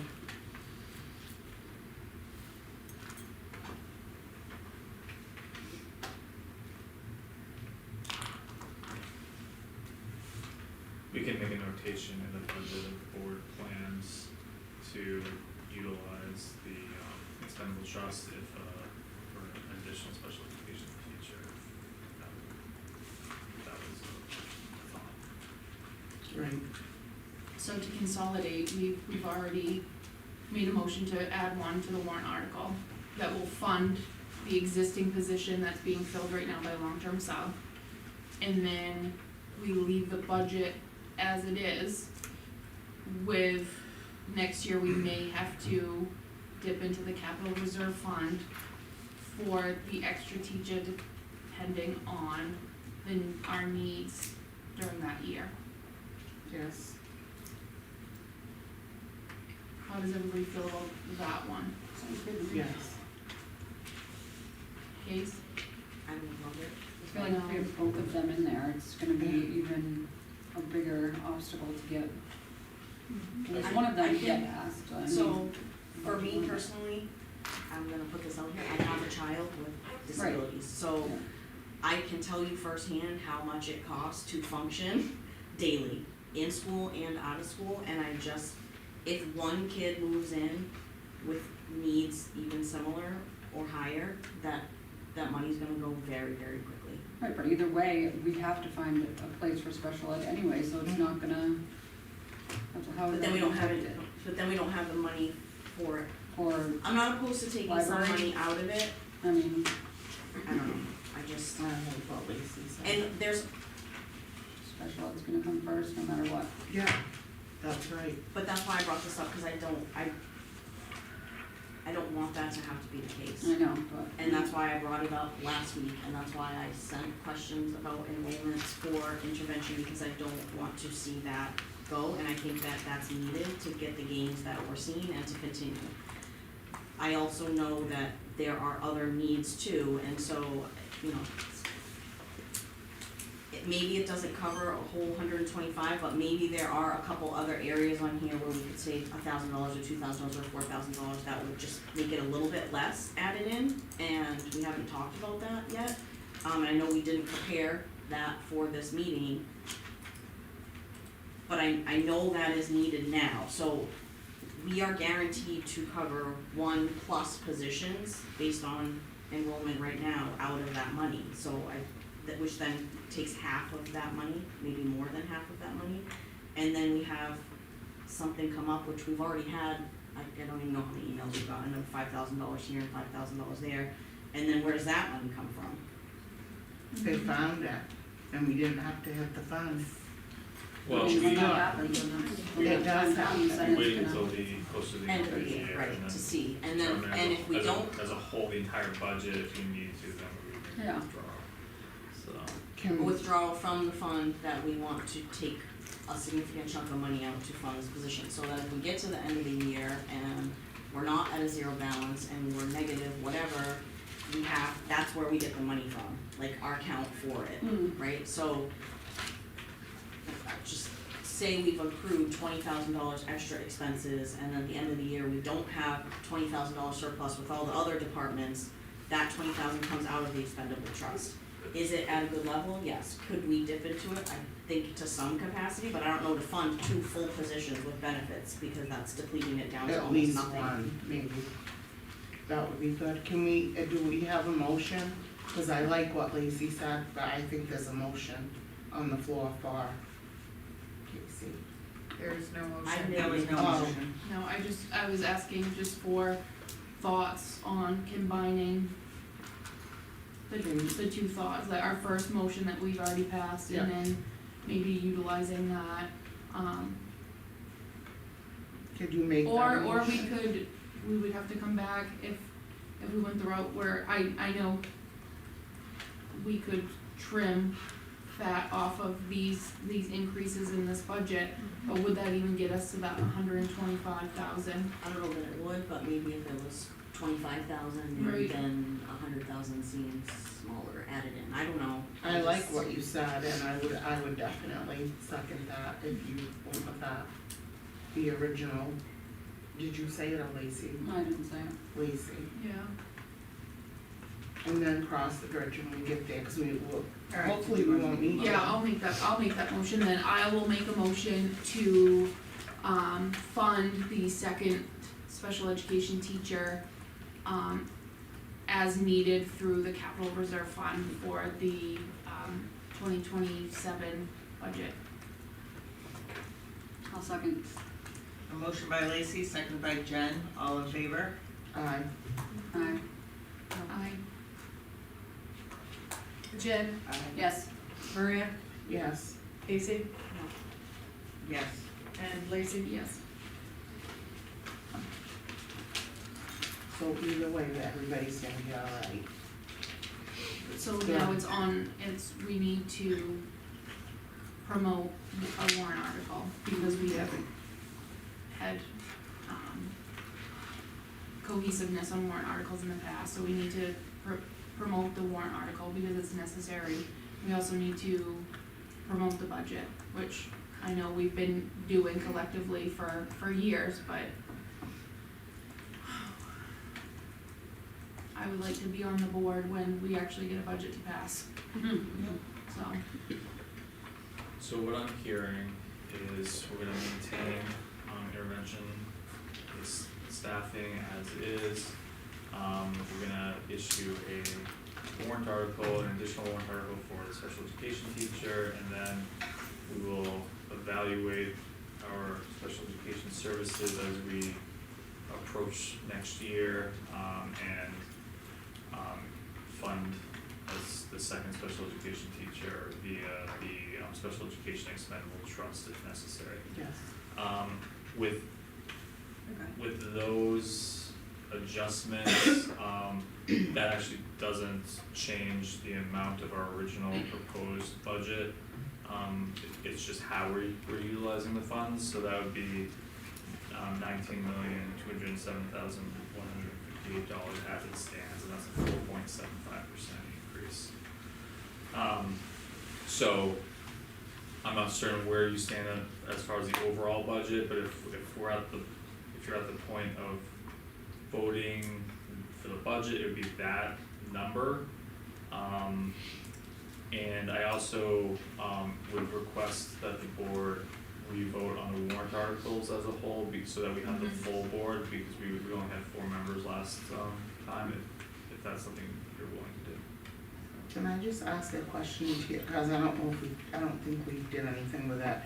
The chef position, and even though that's only like 20,000, I don't know if they get benefits or not. Can we just slide that off there and make it a regular, I don't know, part-time lunch person, instead of a chef position? I mean, that's a little something. We gave our raises, the school board did, to try to say, you know, we're trying, and there are places, and there's probably more than that, but I know that's one that we've talked about a couple of times, and I was like, oh, I didn't even know we had both. How lucky are we? But, and to hear our kids had chicken nuggets for Thanksgiving, they probably liked it, but it's been a tradition, and I'm sad to hear that that didn't happen this year. Cause the kids come home and they say how good Thanksgiving was here, and I think the staff as well. So, and it is. So, But maybe next year. So yeah, I'm certain that we serve chicken nuggets, just because it's a popular dish. But I do know that there is cooking from scratch is being done in many cases. How do you know? Are you in there? Do you know?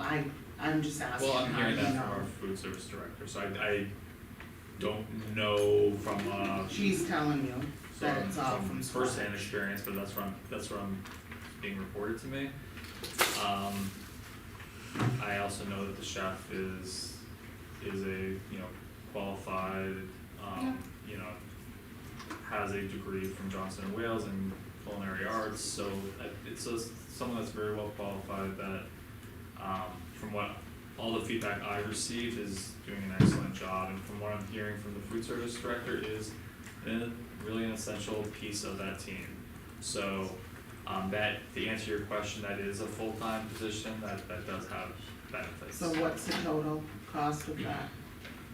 If you don't mind Well, compared to. the salary is $40,390. I wasn't asked to prepare for the benefits coming into this meeting, so I won't have an exact number, but I can give you a rough estimate, if that's okay. Yeah. Just give me one moment. And for me, this isn't about a person, it's about, do we need a chef and a director in our school? It's nothing about the person, I don't even know him. So, I know back in the day, our director used to come and talk to us in her chef hat, so she had both roles. Yeah, I can only speak to the last 10 years, so the previous director wasn't, used that title, but wasn't the head chef. And it sounds like, it was kind of a team approach in prior years from what we've heard from public comments. So there are different structures that you can certainly take. I know that this is working well now. From a benefits perspective, when you factor in, FICA, health insurance, we're talking roughly $18,000. So that's almost $60,000 right there, that we could, I think it could be cut down to 25. I mean, that's fair, and that takes something out and still leaves the position if they want it. It's something, it's not a lot, but it's something. So I don't think our food service director would agree that that's enough, purely from a labor perspective. So it cut 25,000, where are you getting that number? Or 20, I'm asking the board and you and what would be reasonable for So that? to lose benefits, it's not the full benefits because all of our employees were paying FICA, so it's really just like the health, so you could save about $10,000 there. In benefits? And, well, that is the benefits, then, and then you'd be cutting the hours, so I guess the question is how many hours, and again, I think we've, our director has budgeted for the hours that are needed, but if you cut it, there's 5.75 hour employees, you might get another like $6,000 or $7,000 in savings. So I think this is definitely something that if, we have to go to a default budget, that I would feel comfortable readdressing.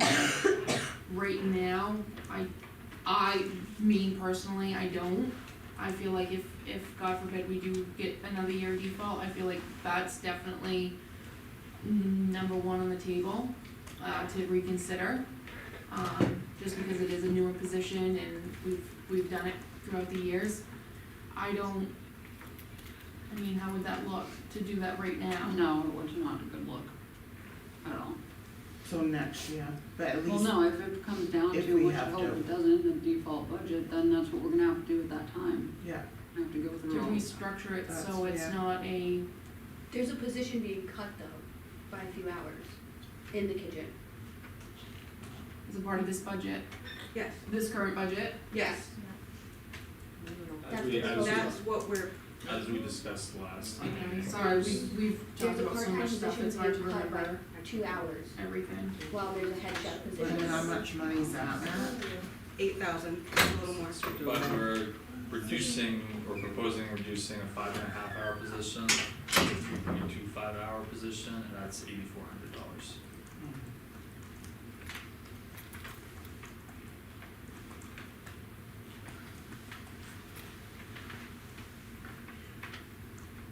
Okay, so the chef is at 7.5, Correct. and they're reducing a regular, cafeteria person to 3.5, is that what you're saying? 3.25. So why can't we just reduce the chef position 2.5% or hours, so that we don't lose that 2.5 Well, hours those are for two the very, other person? those are different jobs. Yeah, but still, They're not very different. Alright, let's just, I mean, you're hearing I again. think what you said, what Lacey said about the default, if it ends up being the default, then we can look at it again in March. But if this gets approved, then the 3 hours will be in the default budget. Huh? If this gets approved, then the 3 hours will be in the budget. So that employee will be cut to 3 Yeah. hours if this gets approved. $8,000. Yes. Yep. That's why I'm saying we can do a little reduce on that end Alright, and put that on that end and move forward, and then everybody is working and there isn't any cuts of time, and it's not more money if we do that. Just a suggestion. Well, I'm sure that that person took the position to be the chef, not to be any other position, so. He was hired on at a 5.5 Michelle? hour. yeah. I don't know who's speaking, Yeah, so we either it has to Why be not? public There's no comment public or they have comment. to announce themselves. So then that was added to, see, you know what though, and I wanna say this, just broad. See, these people in the room tonight, they hear things are not really going so well, and they're here to let us know that, and I want that to continue, cause I always wanna be a board that you're not afraid to get up there and speak.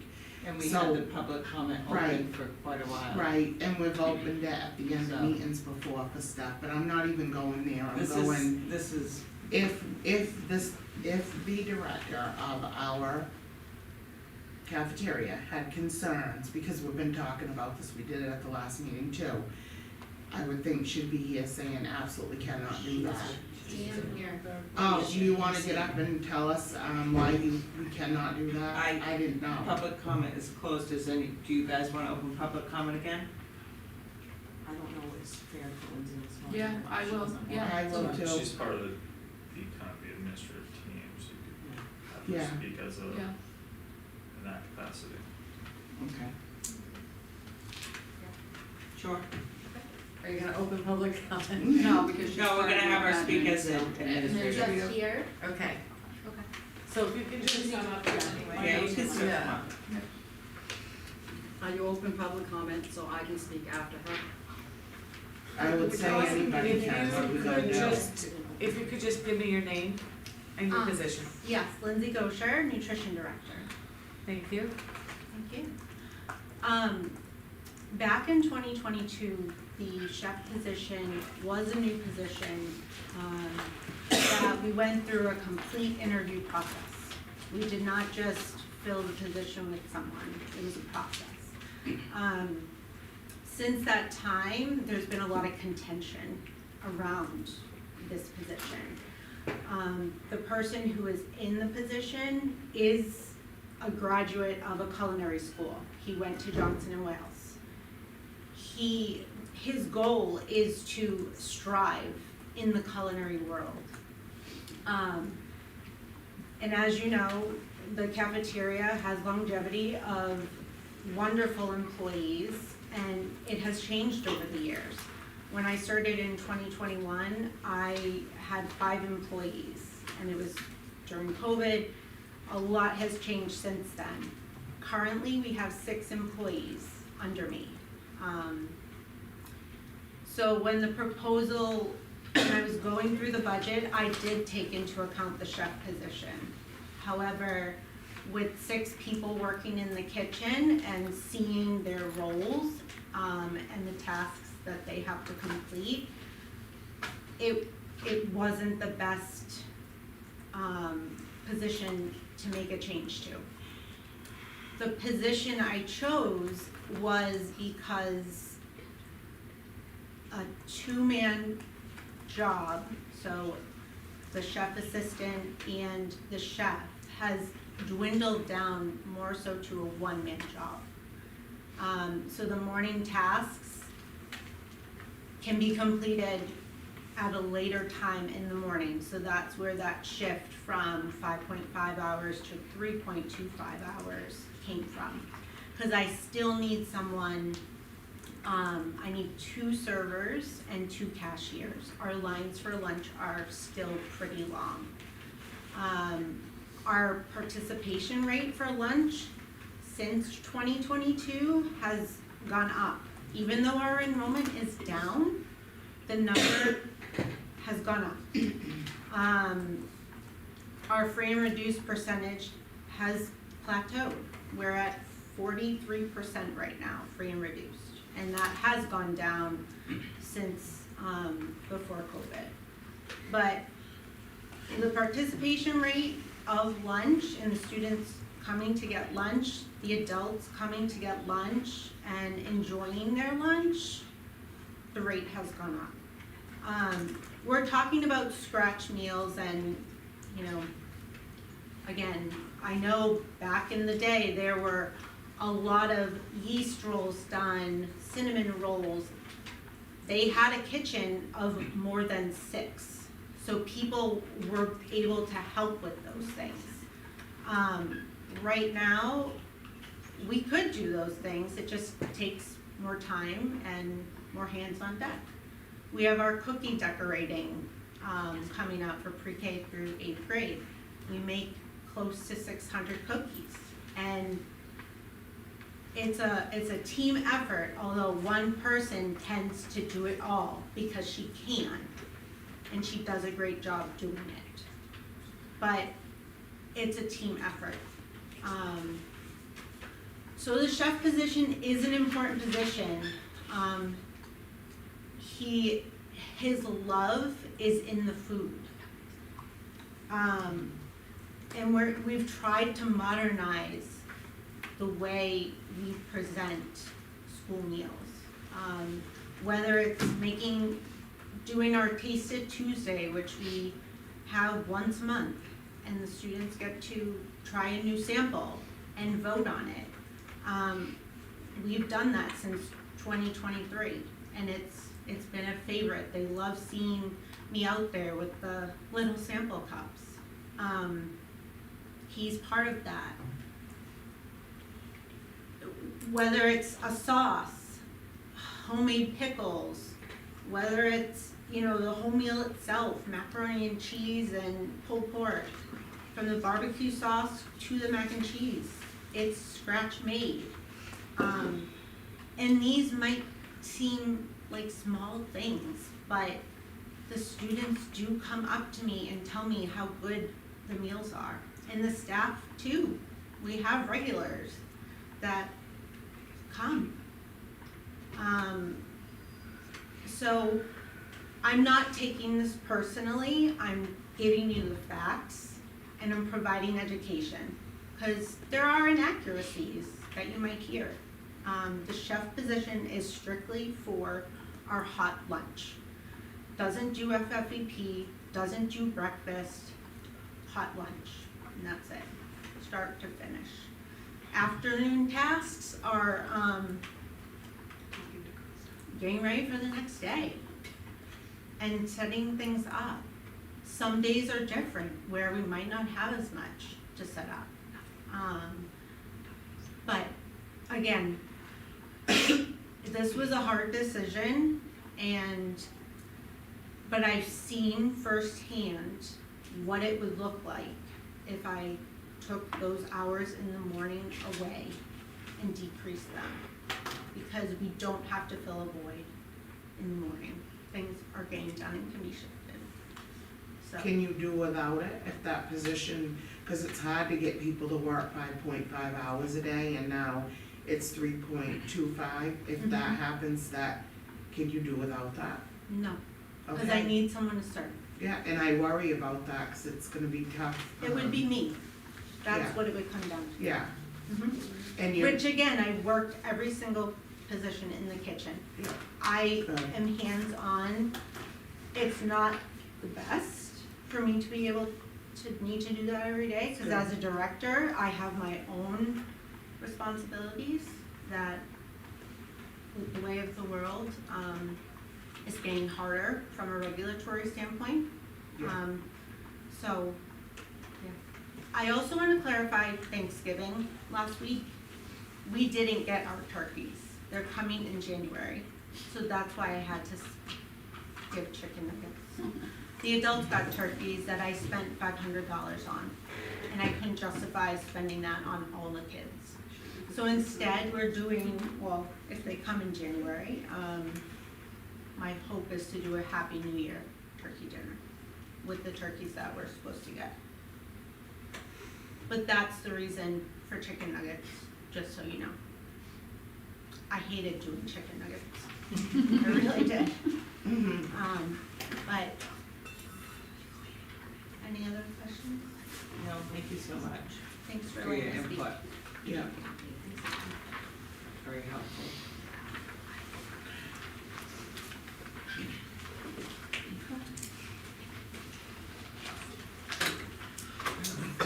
So, is there a motion to accept the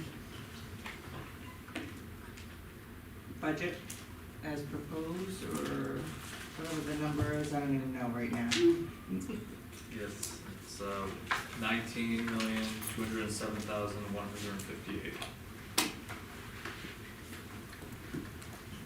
Hi, Caitlin Public Brown. comment is not open, is it? Did we you? didn't close it, You can close it? no. We didn't open it, it was just Okay. administration. Well, we Can we open can't, it? Just giving it, Yeah, can we giving open us it? 60. At this point, I'm not gonna deny someone up to the podium, we know what happens when we do that. So one more person, can we say that's it, or one more person? And close it. It's not been open, so you Yeah, can't it's not close it open. without opening it. Well, we should have So we need opened to it. open it it was first if open you're going to. earlier. I'll open it. Thank you, Lacey, I'll second. Hi, Caitlin Brown, 52 Ledge Road.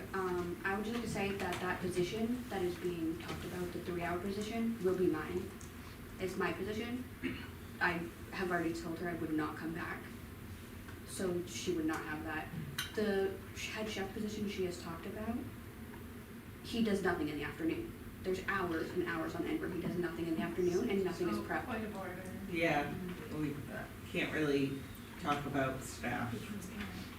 The only person that you Okay. can talk about is Meredith. Okay. So we've done without this position And before. us. Can you pull that microphone down to you? We've done without this position beforehand, where he was not here, when he was just a part-time employee, and it worked just as fine, and everything worked just as good. I work as the assistant chef, so I'm working with him when he's creating these. Not many of these recipes are actually, like, from scratch.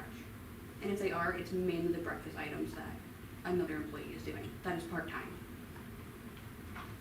So in my honest opinion, full-time is not needed for that position. Okay, thank you. Thank you, Thank you. good to know. Everybody's okay, I'm gonna close public comment. Yep, second, For good, yep, so. Everybody's next- fine. 6:43? Yeah? Yeah.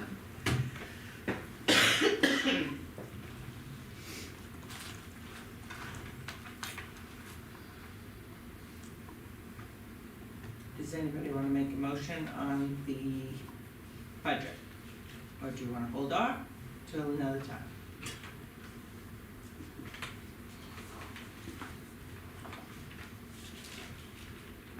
the motion for the what is it? 4.75. It's 19,207,000. Is there anything else we need to do? 158? Yes. Okay.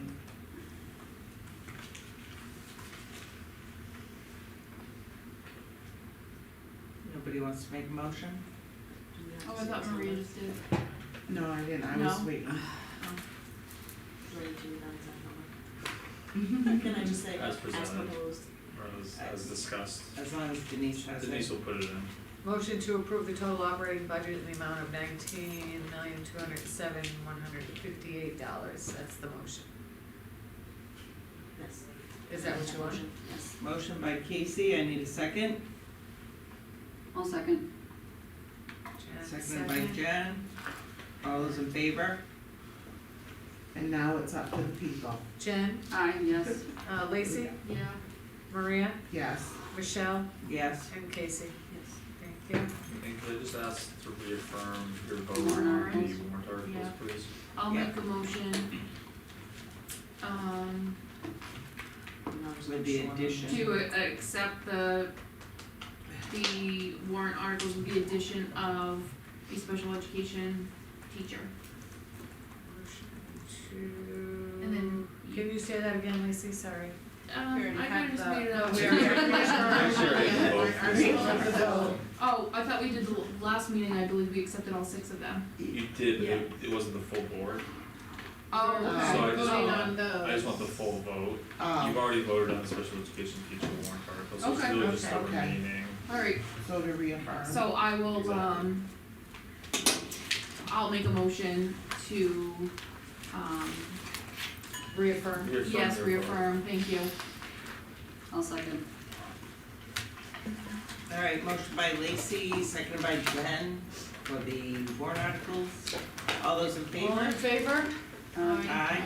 Unanimous, thank you. Then off to the taxpayers. They go. Do we have no non-public? No?